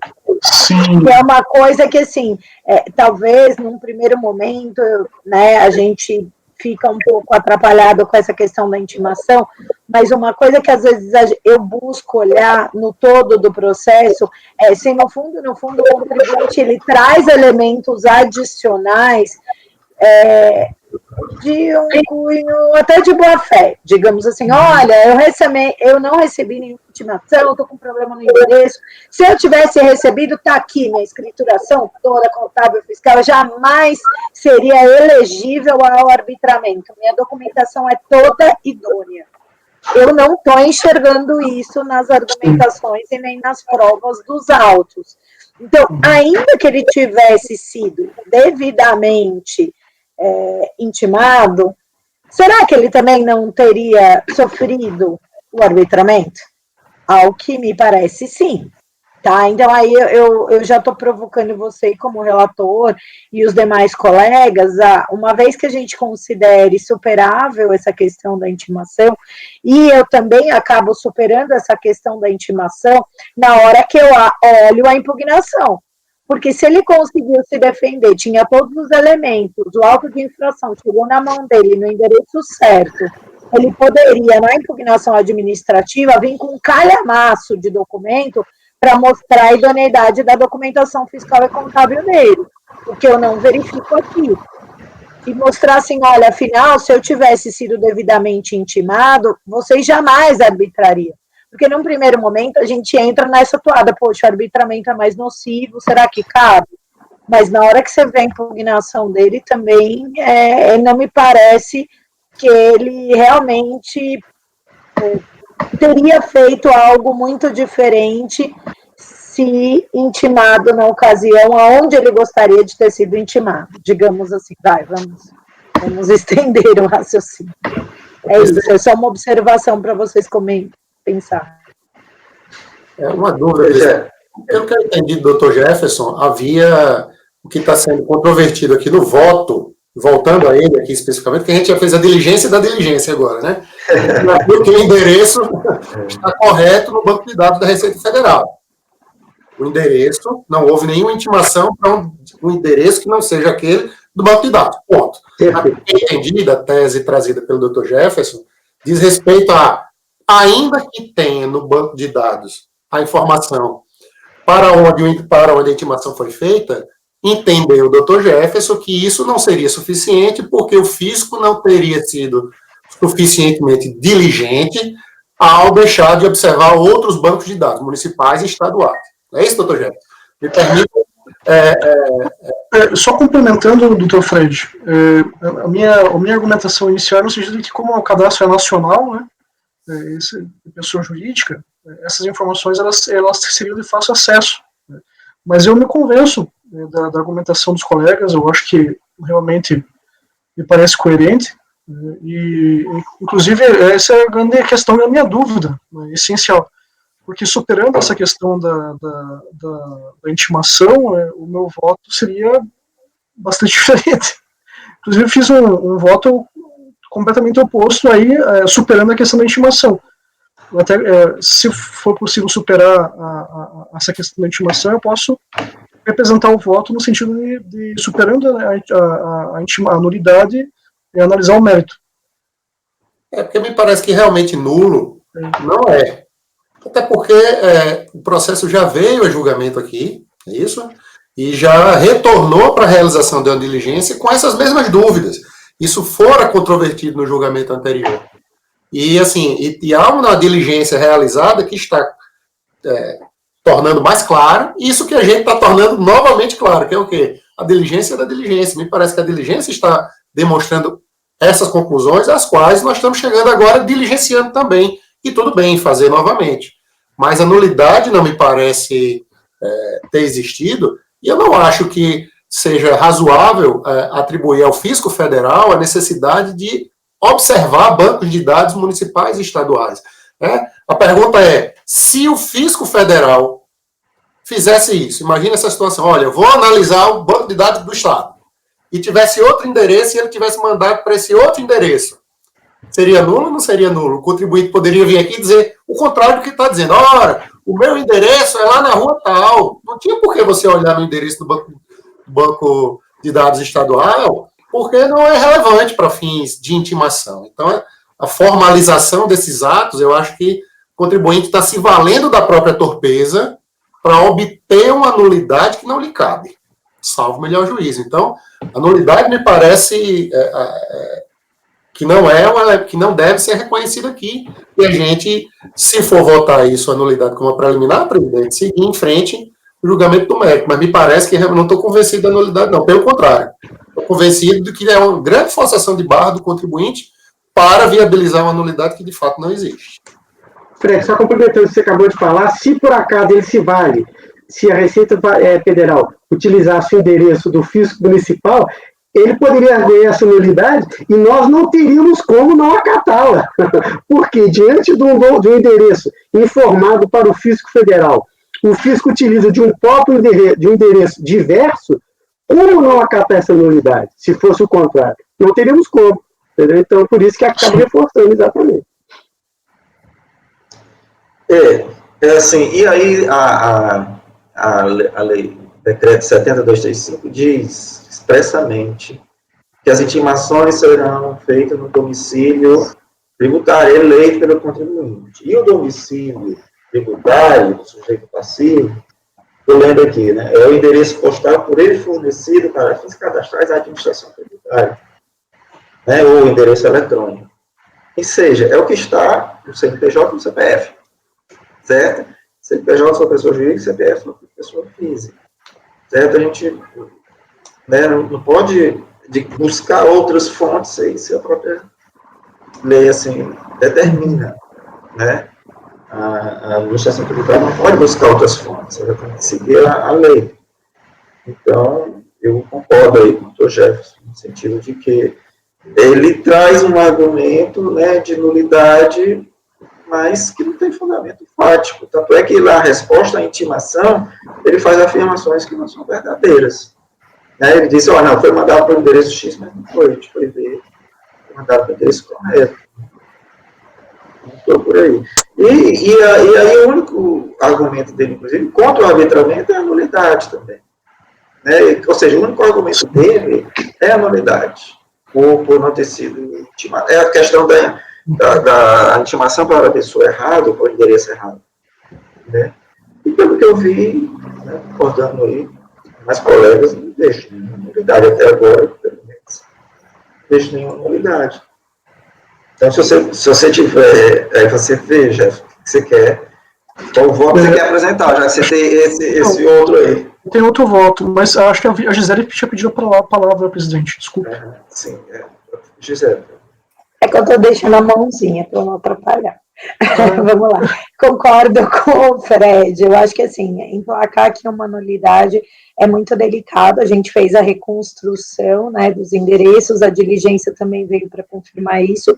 Então, fica bem complicado e por isso que eu, a longa mano, sabe, Fred, fui dar uma olhadinha no resto do processo para ver se, afinal, ele trazia todos os elementos e se eu conseguia evidenciar algum nível de cerceamento do direito de defesa em razão disso. E também não me convenci, então não tem nulidade. Eu superaria a preliminar de nulidade, então não é que, na verdade, eu olhei o processo como um todo para me convencer se, afinal, haveria algum nível de cerceamento. E eu estou convencida que não há, tá? Então, eu passaria realmente ao mérito nesse sentido. Só uma observação, presidente, que no mérito, eu estou com o recurso aberto aqui do contribuinte, folha 718. Ele controverte o arbitramento sem amparo legal. Não é somente nulidade, não. Ele, no mérito, enfim, de forma genérica, é verdade, mas ele controverte o mérito também quanto à não aplicação do arbitramento. Só para deixar claro isso para fim de votação. Dá uma olhada. Mas alegar sem provar, né, Fred? É aquela velha história. A gente não pode apreciar, só para a gente não deixar de apreciar e... Sem dúvida, vamos ter que ele venha informar que houve supressão de instância, algo do tipo. Certo. Jefferson? Presidente, considerando os debates, né, e as reflexões dos colegas, eu modifico meu voto, então, para superar a nulidade, né, e apreciar o mérito. Nesse sentido, eu já coloquei na pasta T também o meu voto no qual eu supero essa nulidade, né, e passo a apreciar o mérito. Se o senhor me permitir, eu vou procurar ser bastante sucinto na apresentação do voto, onde eu aprecio o mérito da questão. Eu não ouvi. Pode prosseguir. Ok.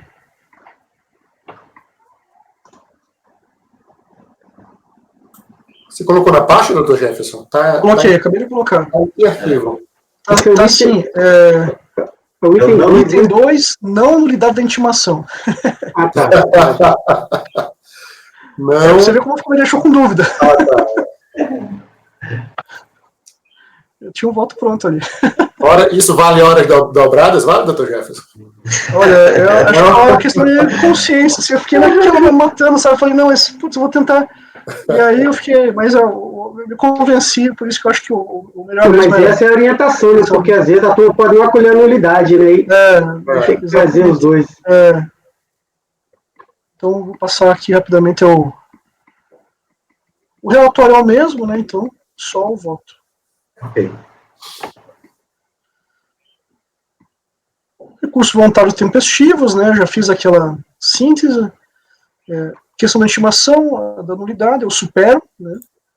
Também o fundamento que já foi apresentado pelos colegas, né? Que também eu havia mencionado nesse voto, nesse novo voto, né?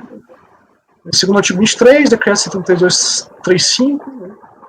Embora não estejam os meios de intimação sujeitos à ordem de preferência, nesse aspecto não há dúvida de que a intimação do procedimento fiscal foi realizada ao antigo endereço do sócio, que ela inclusive informado a alteração do domicílio fiscal no momento da baixa da empresa.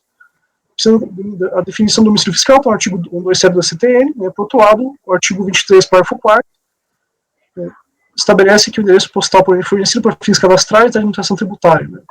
Assim dispõe o supracitado do endereço, artigo, né, que o endereço fiscal para fins de estimações é aquele fornecido pelo sujeito passivo para fins cadastrais.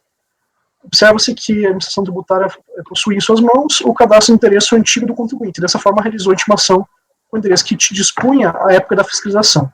Observe-se também que o endereço anterior do contribuinte estava expressamente cadastrado até o momento da entrega da DIR-PJ, acho que DIR-PF, se não me engano, 2011. De PF. Eu já corrigi aqui.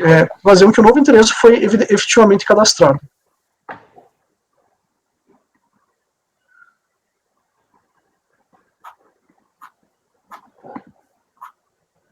Então, somente aparece o novo endereço do fiscal quando... deixa eu só passar aqui rapidamente. Isso aqui eu já havia colocado também. E, portanto, entendo que deve ser superada a nulidade, né, em face de que o endereço cadastral fornecido na esfera federal era aquele ainda anterior.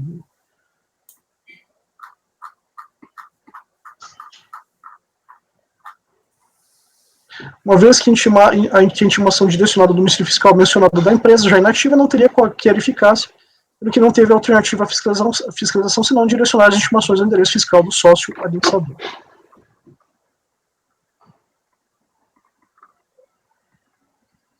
E, portanto, considerando que quem deu causa às das estimações de endereço anteriormente cadastrado foi o próprio sócio, contribuinte, não há que se falar em nulidade das estimações, já que não pode o fisco ser penalizado por ato do contribuinte. Passo a análise do mérito. Aí, para a caracterização das omissões e receitas, no que tange ao mérito, reproduzo o relatório apresentado no termo de constatação fiscal, né, já havia mencionado, e a presunção de omissão de receitas foi verificada pela autoridade da autuante, no segundo artigo 42 da Lei 943/96, 96, também base legal do artigo 849 do Rio 99.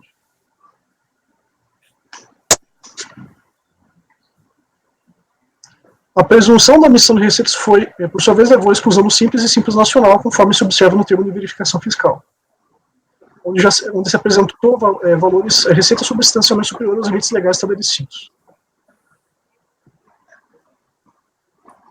Um detalhe importante é que em nenhum momento logrou a recorrente em seus recursos voluntários afastar da omissão de receitas. Se a recorrente discorda dos valores resultantes da atuação, deveria, pela inversão do ônus da prova, afastar mediante documentação idônea e pormenorizada a presunção legal da omissão de receitas, o que em minha leitura não foram afastados.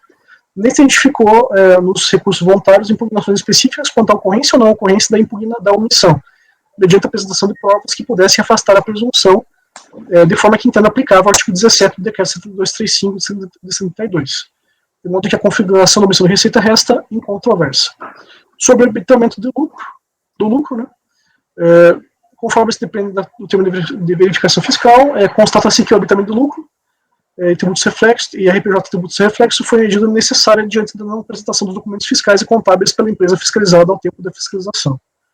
Considerando que o lucro o arbitramento não é sanção, mas consequência legal, de que se vale a autoridade tributária quando presentes as hipóteses do artigo 47 da Lei 8981 de 95. Assim, concordo com o acordo recorrido no que tange ao cabimento do arbitramento na situação fática. Sobre a aplicação da multa, a recorrente requestiona, né, a aplicação da multa de 225%. Né, multa qualificada mais multa de ofício. A multa qualificada foi aplicada pela fiscalização ter considerado que ocorreu as hipóteses previstas no artigo 71, 72 e 73 da Lei 4502 de 64, de forma a tornar aplicável a penalidade prevista no artigo 44, inciso 2 da Lei 9430 de 96.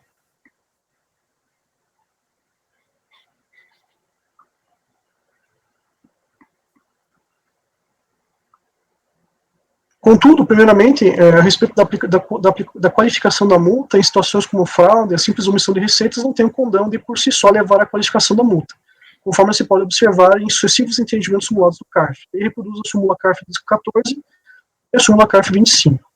A respeito de situação semelhante, já se pronunciou essa turma, né, em sessão realizada em 2020, na relatoria do então conselheiro Alexandre Evaristo. A multa de ofício deve ser qualificada quando o contribuinte faz um esforço adicional para ocultar a omissão de receitas. Entendo que o termo de verificação fiscal não demonstra de forma cabal as condutas que teriam sido praticadas pelo contribuinte e que levariam à imputação da fraude, o que acarretaria a qualificação da multa de ofício. Não é possível vislumbrar com clareza o esforço adicional praticado pelo contribuinte, através da demonstração entre nexos de causalidade da conduta dolosa e a situação ilícita, pois o TCF não colabora para aclarar essas circunstâncias, mencionando-as genericamente.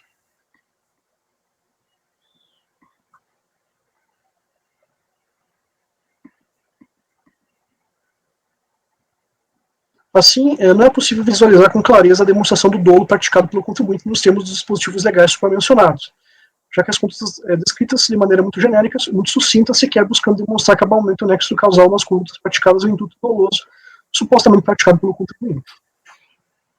Frisar com clareza em detalhes o nexo de causalidade e a necessidade de descrição pormenorizada das condutas dolosas é condição necessária para a imputação da qualificação da multa, o que não se verifica no TRVF e nem no termo de constatação fiscal.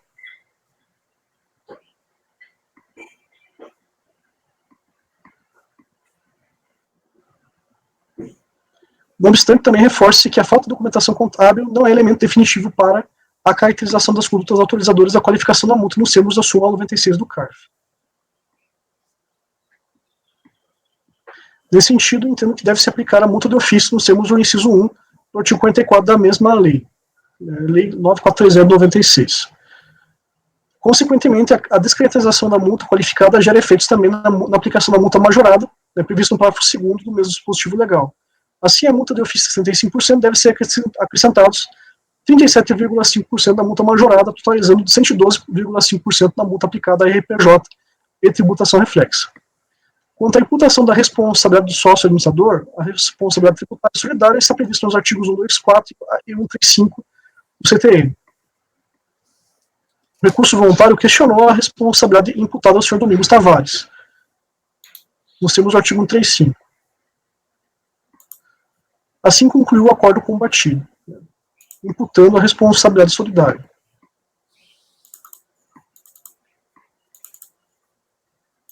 Nos termos do artigo, não apenas do artigo 135, mas também do artigo 2º da Lei 8023/90.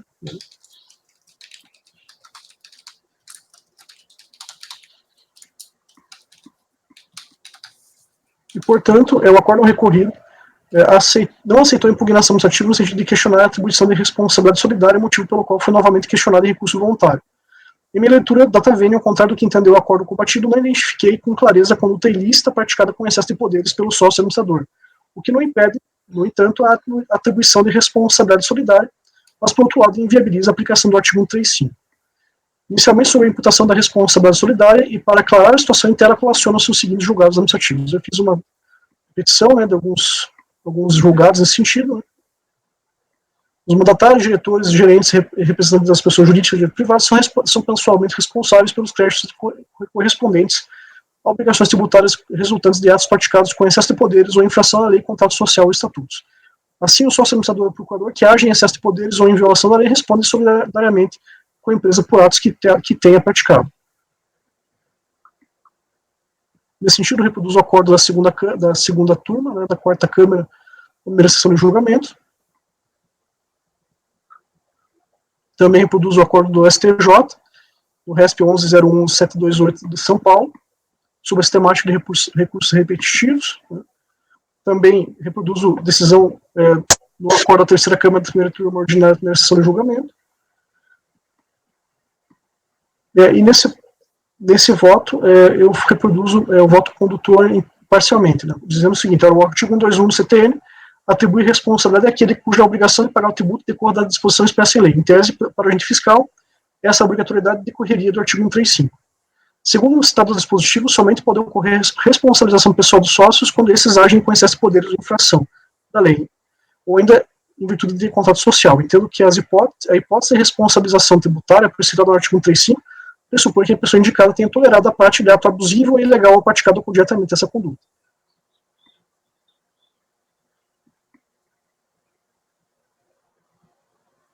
Constando, portanto, as análises e julgados administrativos judiciais acima mencionados, podemos entender que a atribuição de responsabilidade nos termos do artigo 135, inciso 3, aos sócios gerentes, diretores e procuradores depende de hábil e detalhada descrição das condutas praticadas pelos mesmos, e que seja fundamentada a atribuição de responsabilidade solidária, o que não foi demonstrado. Não basta a mera descrição abstrata e genérica das condutas imputadas à empresa para a ligação da responsabilidade solidária atribuída aos sócios. Por outro lado, não obstante a impossibilidade de aplicação do artigo 135, inciso 3, isso não afasta a possibilidade de responsabilização do sujeito passivo, o senhor Domingos Tavares, em virtude da aplicação do artigo 9º, parágrafos 4º e 5º da Lei 123 de 2006. Além disso, mesmo que não cabível a responsabilização solidária, nos termos do artigo 134, inciso 3, a responsabilização do sócio administrador pelos tributos devidos pela empresa dissolvida irregularmente pode ser fundamentada no estado dispositivo. Portanto, a responsabilidade solidária do sócio administrador, o senhor Domingos Tavares, deve ser fundamentada no supracitado dispositivo, afastando-se a aplicação do artigo 135, inciso 3 do CTN, mas com fundamento no artigo 134, inciso 3 do CTN, acomodado com o artigo 9º da Lei Complementar 126 de 2006. Em relação aos lançamentos de reflexos, em virtude da tributação da CSLL, COFINS e PIS em reflexo do RPJ, considera que a solução dada a esse tributo é a aplicação aos demais. Conclusão: diante do exposto, voto por conhecer do recurso no mérito de considerar parcial provimento para manter a caracterização da omissão de receitas, manter o arbitramento do lucro, manter a sujeição passiva ao sócio administrador e reduzir a multa de 225% para 112,5% nos termos do artigo 44 da Lei 9430 de 96. É como voto, presidente.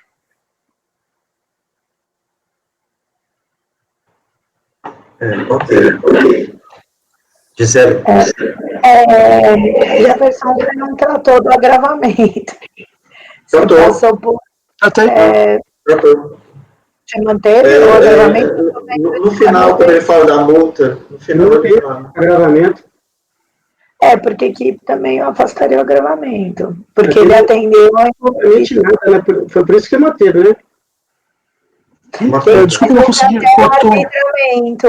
Com arbitramento, você tem a súmula 134, inclusive, que fala, né, que, poxa, você aplicar a gravada vis-à-vis o arbitramento, então, Efigênia, eu já venho me manifestando a partir da inteligência da súmula 134. Então, é por isso que me chamou a atenção, eu vi aqui, ele colocou, mas, assim, eu entendi que se manteve, né, Jefferson, mas, na verdade, você até me acompanhou em alguns casos nesse sentido. Por quê? Porque, na verdade, aqui você teve o arbitramento. A partir da hora que você tem o arbitramento, sim, você pode aplicar, abre a súmula 134 até abrindo aqui para ler para você, mas ela trata justamente dessas situações em que, potencialmente, o contribuinte já foi lesado pelo arbitramento. Então, se arbitrou é porque ele não tinha realmente escrituração fiscal e contábil para apresentar. Essa é a grande verdade. Daí meu argumento, no sentido de que a intimação, claro que a gente verificou que não tinha nulidade, mas à medida que se arbitre, não pode se esperar muito do contribuinte. Ele não tem, ele não vai mostrar o que ele não tem. Então, assim, na verdade, não prejudicou, não causa nenhum tipo de constrangimento ao fisco o fato dele não ter apresentado. O fisco foi, arbitrou, acabou. Então, daí ainda agravar, eu acho complicado. Então, aqui o meu ponto é esse, nessas situações, né, eu também me posiciono no sentido de afastar o arbitramento até à luz da inteligência da súmula 134 do CARF, justamente porque houve este procedimento e nada impediu que a administração tributária adotasse isso. E justamente pela falta de escrituração fiscal e contábil idônea é que se chegou e se justificou. Então, ainda, e eu não acho que houve, sei lá, um grande embaraço que prejudicou propriamente o lançamento tributário, ao ponto de eu ainda agravar uma situação que naturalmente já é agravada pelo próprio regime tributário do arbitramento. Então, essa é a minha linha de entendimento, tá? Daniels que entendem em sentido diverso, mas eu só quis consignar porque aqui é meu ponto mais, assim, digamos, nefrálgico. Do resto do seu voto, ok, concordo. Gisele, a súmula 96, a súmula 96 do CARF já trata especificamente disso. Não 34, não. O que a 96 fala? A falta de apresentação de livros e documentos da escrituração não justifica por si só o agravamento da multa de ofício, quando essa omissão motivou o arbitramento do lucro. Ah, tá. Perfeito. É isso, desculpa, eu troquei o número, é 96. Foi olhar a súmula 134, não é? Internacional, 134 é exclusão do simples. Não, tudo bem. É inteligência. Mas é inteligência. Não é nem inteligência, é ela. Mas Ele questiona a multa gravada? Ele vem questionando isso. De fato, ele pede 75. Ele pede 75. Gisele, eu realmente observei aqui, eu acho que me parece que tem razão mesmo, eu posso tirar aqui a multa gravada. O fundamento na súmula. Né? O fundamento na súmula 96, eu tiro então. Perfeito. Desculpem, eu falei o número da súmula errada, mas é essa mesmo. E já que você vai alterar essa parte, tem um lugar lá em cima que seja assim, que foram aplicadas 2 multas. Assim, eu acho que não é a melhor expressão, porque é uma multa só. Ela e agravada. Então, são 2 situações que fazem a multa aumentar, né? Mas a multa é uma só. O que está mudando é só o índice de aplicação da multa. Porque se for aplicar 2 multas, opa, bis in idem, né? Não pode, tá? Então, você cria uma situação que pode levar a um... Já vi aqui. Obrigado, Nelson. Já corrigi aqui. Obrigado mesmo. Um lapso aqui. Eu queria fazer um outro questionamento, assim, até um comentário, porque você está afastando 1353, Jeff, do CTN, a responsabilidade, você mantém, mas com outro fundamento. Mas a dissolução irregular, né, ela se enquadra no 1353, porque seria infração decorrente de lei, porque quando ele inclusive tem até súmula do STJ, o STJ que trouxe, quando ele coloca a dissolução irregular, ele considera a dissolução irregular como uma infração à lei, que é o fundamento, né? Então, foi até súmula. E é o caso aqui, a empresa se extinguiu e ele não comunicou aos órgãos, né? Seria um caso típico, né? Wilson. Na verdade, o resultado já adiantando meu voto, é o que o relator, né, no resultado da votação. Mas eu só queria levar para reflexão, acho que é uma situação aqui que acho que é um pouquinho diferente, né, no caso, porque essa empresa é uma empresa individual. Empresa individual, então, se confunde o interesse da pessoa física com a pessoa jurídica da pessoa. Então, eu acho que assim, não caberia também, caberia, na verdade, nos 2 casos aqui, o 124 também, porque ele tem interesse comum, a própria pessoa física, porque, de fato, o recurso entra para ele, né, pessoa física. Né? Então, eu não sei se caberia aqui o afastamento disso. Então, e o 135 mais ainda, né, porque, na verdade, ele, como toma a decisão pela pessoa jurídica da empresa individual, ele tem responsabilidade, sim, né, eu acho, nesse caso. Ou seja, cabe a responsabilidade pelo 124, pelo 134, pelo 135. Caberia, né? Eu encararia mais até pelo 124, né? Na linha de eu e o Efigênio, a gente tem um pouquinho essa divergência na aplicação do 135. Nessa linha da dissolução irregular me incomoda um pouco. Já percebi que você não concorda com aquela súmula do STJ, né? É por isso, não é isso? É por isso. Eu Tô brincando. aquela súmula do STJ. Eu quero brincar, né? Eu entendi. Eu vou indo pela inteligência de um lado. Mas qual foi o fundamento da fiscalização para a responsabilidade? Isso. Eu entendi que Então, o fundamento, ele cita exatamente, né? Ele ocorreu de forma irregular, que ele não comunicou ao órgão público. Está lá na página 441, o item B4. Eu fui lá, exatamente. 441, item B4. Peraí.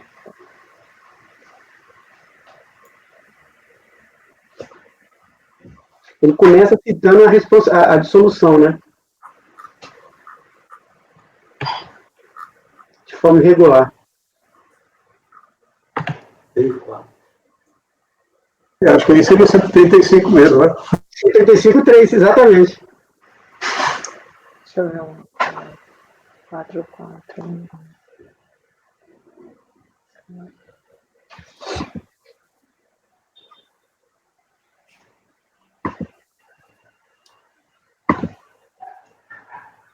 E ele fundamenta bem na lei do simples, né, 123. Mas é complicado, porque ele não está exigindo simples, né? Já tinha sido isso. Por isso que eu resolvi usar como principal linha o artigo do simples mesmo, o artigo 9. Acho que é mais adequado, assim.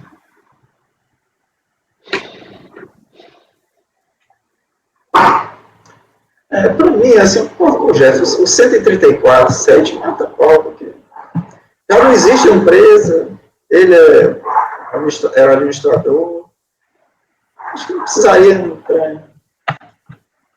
assim, trazer mais fundamentos, não. 134.7 já mata pau e não tem nenhuma, eu acho que não tem nenhuma divergência em relação a isso, né? A não ser assim, poderia ser também, mas... Sim. Mas não há dúvida que o 134.7 vale, né? Então, acho que não precisa dourar tanto a pílula. Não, e mesmo, eu entendo, Nilson, como ele colocou, a partir da própria legislação do Simples, porque fica até mais fácil, bem na linha do TVF, sabe? Eu acho que o TVF, ele tentou ser o mais específico possível, digamos assim, em aplicar, e eu concordo, porque daí não entra tanto nessas digressões, mas o 134 é inequívoco. Eu acho que o 134 logo no começo.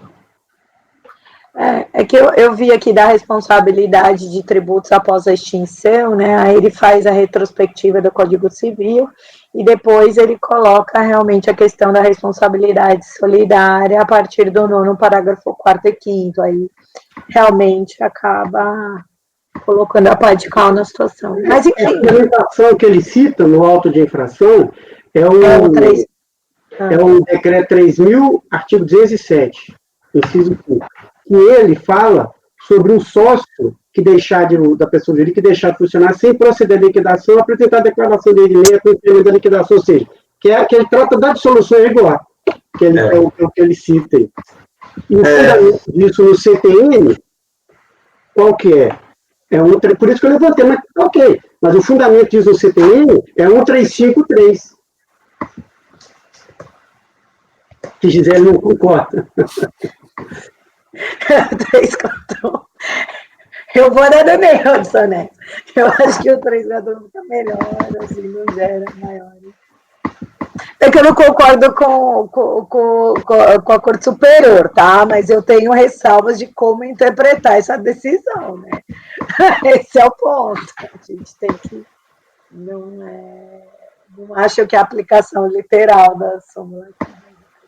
É porque aqui, ó, a única coisa que me incomoda aqui é porque ele cita o seguinte, porque afasta o 353. Só isso. Concordo com os demais.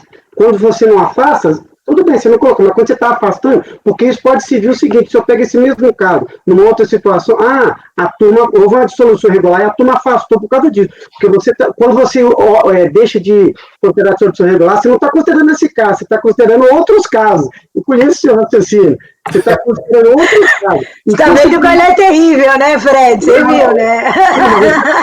Eu não vou meter essa discussão, não, ela é antiga. Não, é assim, Fred. Você está pensando não nesse caso, porque se quiser também tem, mas em outros casos, entendeu? E pensa em outros casos, em dissolução regular, porque aqui foi uma clara dissolução regular, né? Inclusive, né? E aqui, se ele está afastando o 353, e eu não afasto o 353, entendeu? Mas está mantendo a responsabilidade? Nós temos vários, mas a gente pode chegar em determinada situação que não tem uma outra e a situação vai se instaurar qual? Somente nessa. Aí o debate vai trazer como jurisprudência, mas naquele caso foi afastado. Entendeu? É por isso que... Pode ter as conclusões. Pode ter. Ok. Eu entendi. Para você ver que eu entendi onde você quer chegar. Só por isso. E você também, tá? Ok, tudo bem. Mas tá certinho, tá justo, né? Ok, perfeito. Presidente, para mim, eu poder votar, presidente. Eu só ponho a 96, desculpe aí, nos meus votos está tudo a 96, viu, Efigênio? Olha, eu estou falando as coisas de cabeça, minha cabeça não está boa, com tanto... deixa para lá. Mas é isso mesmo, só põe a súmula 96, Jefferson, é isso aí. Eu estou olhando aqui porque eu concordo com a Efigênia, acho que assim, a acusação fiscal foi no sentido de, primeiramente, foi o 133. Né? 135.3, exatamente. E aí eu estou querendo ver aqui como é que o relator afasta o 133. 134... O 134.3. O 134.3 fala, no caso de impossibilidade de exigir o cumprimento da obrigação principal pelo contribuinte, respondem solidariamente os administradores de bens pelo tributo devido por estes. Né? Eu entendo que, nesse caso aqui, peço ver no relator, administração de bens de terceiros pelo tributo devido por esse. Eu acho que não seria exatamente o caso. Acho que seria o 7, né? Que é a dissolução da empresa. Poderia 4.7. Poderia acumular e, agora, o centro seria um 353, no meu modo de ver. Segundo a acusação fiscal, sim. Um 353. Porque os fatos que ele narra diz respeito à dissolução irregular. Dissolução irregular. Exatamente. Porque, assim, tudo bem, ele diz assim, depende, você fala assim, já depende de ato e detalhamento de prescrição das condutas praticadas pelos mesmos, e que seja fundamentada a atribuição de responsabilidade. A fiscalização tem essa descrição, que é a dissolução irregular, eu baixo na família, sem comunicar, ou seja, fechou as portas, foi embora e não regularizou a situação. Essa é um ato irregular, certo? Praticado por eles, e a fiscalização diz que foi praticado. Então, assim, tem que ficar atento para não ter embargos nesse processo, pessoal. Porque a questão porque a fiscalização traz uma, e a fiscalização introduziu 3.4, está sendo mantido com uma fundamentação que não consta dos autos, não consta do termo de verificação da acusação. Isso pode gerar, inclusive, embargo. Não tem termo de sujeição passiva, não. Né? Eu procurei aqui, não vi. Não achei, mas é porque é só nesse ponto mesmo, presidente. É só no TVF. No TVF. Eu procurei também. Mas assim, tecnicamente, Efigênio, para mim é um 347. Não é um 135, de solução irregular, porque aí a gente vai entrar naquela ideia de potencial necessidade de desconsideração da personalidade jurídica propriamente, para atingir a física, no caso da dissolução irregular, artigo 50 do Código Civil. Porque você traz a sua tese que, para fins tributários, eu preciso buscar apoio no 50 do civil. Exatamente. Porque é o seguinte, aí você defendeu a tese, eu defendo, porque para fins tributários, quando eu tenho legislação específica, ainda mais uma lei complementar, e jurisprudência nesse sentido, eu não preciso, porque senão, todas a responsabilidade, a dissolução regular, do posto no patrimônio, eu teria que fazer desconsideração da pessoa jurídica. Mas, por isso, Efigênio, que eu considero adequado o fundamento constante do TVF, que faz a referência à Lei Complementar 123, na linha do que o relator colocou. Então, é nesse sentido, eu não entraria nesse impasse, eu pura e simplesmente utilizaria o fundamento como ele fez do próprio termo de verificação. Se você pegar aqui na sua... Mas sabe por quê, Gisele? Eu vou explicar. Ó.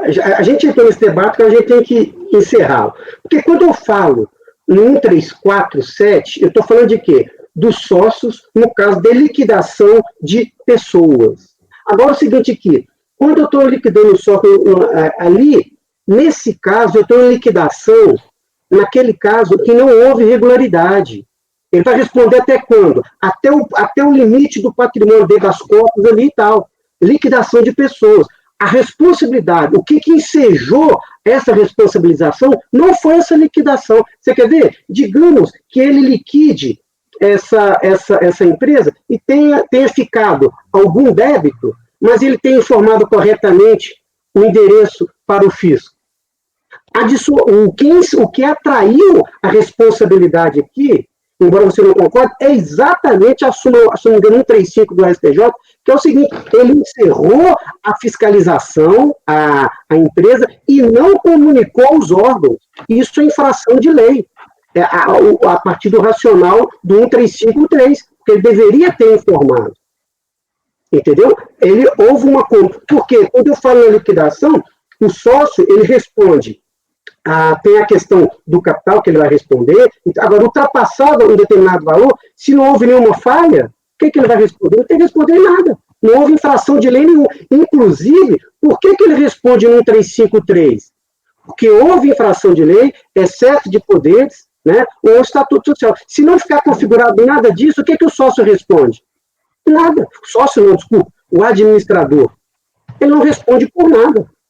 Ele só responde porque houve uma irregularidade. Esse é o grande detalhe da responsabilidade solidária. E nesse caso específico, está sendo imputada a responsabilidade solidária porque ele agiu com infração à lei. Então, mas a dissolução irregular não pode ser presumida, né, Efigênia? O grande ponto... Não, está claro. Mas, de novo, você não tem nenhum incidente. Eu entendo que para isso, para formalizar esse raciocínio, não adianta. Essa é a nossa divergência. Eu vou ter que derrubar todo o jurisprudência, eu vou ter que derrubar o seguinte: todo o jurisprudência que diz o seguinte, que para fins tributários eu vou ter que desproporcionalizar a pessoa jurídica com base no 50 do CTN, do Código Civil. Eu vou ter que só desconsiderar, você tem que capitular no 134, 7. Não, você tem que jurisprudência pacífica do STJ. Gente, deixa eu fazer aqui uma observação. Há uma coisa chamada dissolução e a outra chamada dissolução irregular, assim, na minha opinião. Dissolução, eu acho que aqui, eu vou dar a minha opinião, ocorreu uma dissolução, isso foi dado baixo. Né? O que eu chamo de dissolução irregular? É quando a empresa deixa de funcionar, muda para outro, deixa de funcionar e não é tomada nenhuma providência. É como se ela ainda existisse, mas não existe, ela é abandonada. Não sei se eu estou certo, se é nessa linha a súmula do STJ. Ela não comunica aos órgãos. Exatamente. Não comunica aos órgãos. No caso aqui, ele comunicou. Foi dado baixa na empresa. Certo? É por isso que eu estou assim, eu concordo com você que o motivo, né, eu concordo com você que o 185 cabe, sim, alcança a dissolução irregular. Mas no caso aqui, eu não sei se é dissolução irregular, porque foi dado baixa na empresa. Né? Agora, não foi não foram pagos tributos, e aí caberia um 123, o da lei complementar 123. Mas eu acredito que tenha sido irregulado, Tom, porque a despeito de ter acontecido a baixa no ano de 2010, né, salvo engano, o que está sendo controvertido, aliás, nem sei se foi em 2010, no ano X, foi dado baixa, ok. O que objetivo? É isso que está no relato da infração. O objetivo da pessoa física do contribuinte ocultar a relação tributária que aquela empresa que foi baixada deveria considerar. Então, no momento que você extingue uma empresa, quando você extingue uma empresa e de forma fraudulenta ou não, com a intenção de omitir ou não o tributo, você continua mantendo a mesma atividade sem pagar os tributos, então é uma baixa irregular. Ser ou não regular depende da realização de uma irregularidade. E o contribuinte, me parece, ter continuado a realizar atos que deveria submeter à tributação e não submeteu. Então, a irregularidade é aí. Entendi. Ele deu baixa, mas como a empresa continuou funcionando, não deveria ter dado baixa. De fato, ele continuou com a atividade sem pagar imposto nenhum. E está sendo cobrado exatamente esses efeitos em decorrência disso. Agora, é necessário que levemos em consideração, eu não vou entrar nesse debate, nessa briga de gigantes hoje não, um dia a gente volta a debater isso, mas é necessário quebrar a personalidade, quebrar a personalidade jurídica para alcançar o sócio, a gente volta a discutir isso em outro instante. Agora, que houve a irregularidade e que o artigo 134, 3, 7, né? 7 se aplica aqui perfeitamente, eu acho que resolve isso de forma bem mais simples. 134.7. E acho também que se aplica o 135.3 em decorrência de 134.7.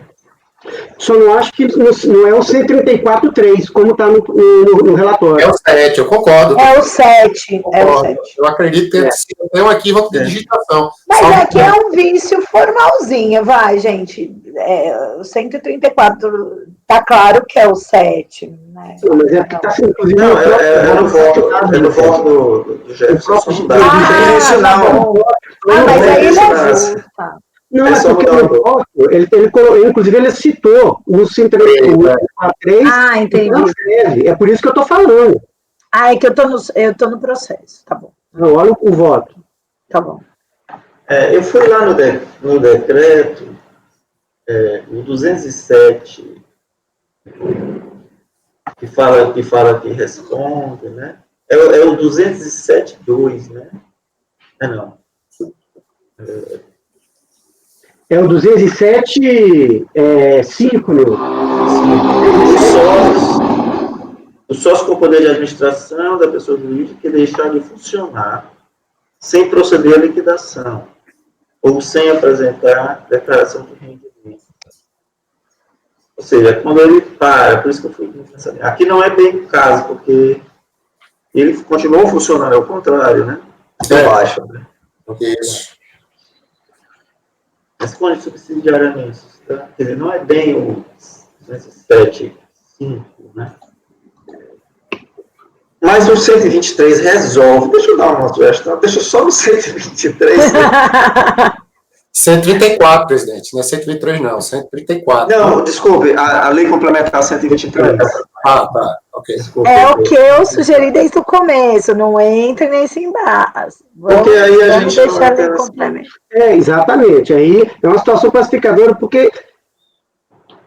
Eu não desde o começo. Vamos deixar a lei complementar. Eu perguntar para o relator, Jefferson, o que você acha?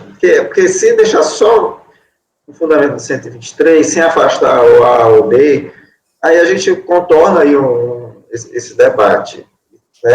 Há aí um consenso que é aplicável a lei complementar 123, esse artigo.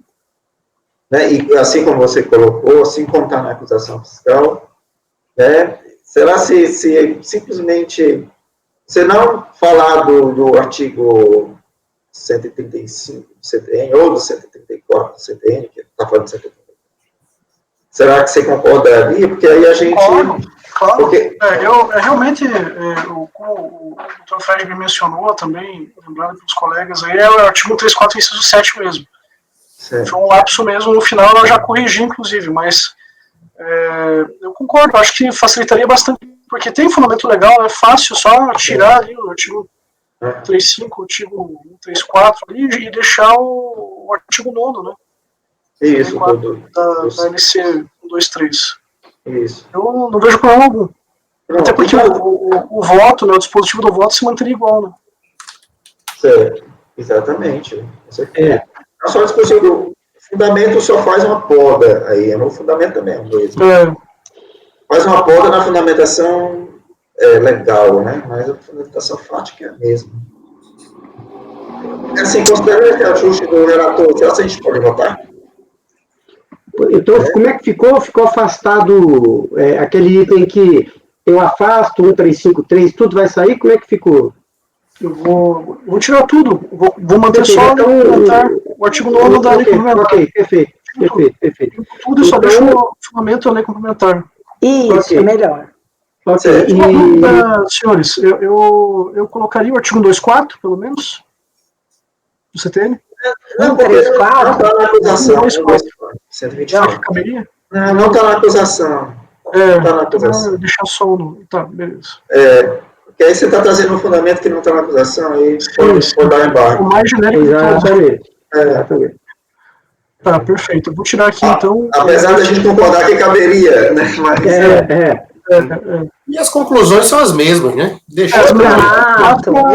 Sim. é o mesmo, não dá prejuízo nenhum ao contribuinte, nem nada. Isso, exato. Só fica a multa do ofício daí. Certo. Eu entendi de Efigênio que estava 1.343. Realmente não dava para ficar da forma como está. Então, assim, eu vou fazer um resumo aqui. Se eu estiver errado, você me corrija. Então, o voto do relator é no sentido de dar provimento parcial ao recurso voluntário, certo? Ele mantém o lançamento, a exigência do tributo, mantém a responsabilidade tributária, mas ele afasta a qualificação e a majoração da multa de ofício, e é reduzida a 75%. É isso, né? Isso, eu coloquei no chat aqui, presidente, só para ficar mais... Certo. Ótimo. Eu não vou poder ver... Ok. Deixa eu dar não sei se eu posso. Ok. É isso aí. Posso voltar, presidente? Você viu o bate-papo, Nilton? Você consegue enxergar? Eu consigo, vai ficar gravado, mas eu tenho que ver. Né? Ficou assim: diante do exposto, voto por conhecer do recurso no mérito reconhecer para dar parcial provimento para manter a caracterização da omissão de receitas, manter o arbitramento do lucro, manter a sujeição passiva e reduzir a multa de 225 para 75 nos termos do artigo 44 da 9.430. Ok, vamos votar então. Fichinha. Eu acompanho o relator, presidente. Acompanhe o relator, presidente. Cadê que acompanha o relator, presidente? Com o relator, presidente. Com o relator também. Então, ficou assim, dar provimento parcial ao recurso voluntário por unanimidade nos termos do voto do relator, e aí depois eu copio, tá, Jefferson? Depois você consegue. Ok. Que coisa eu mando.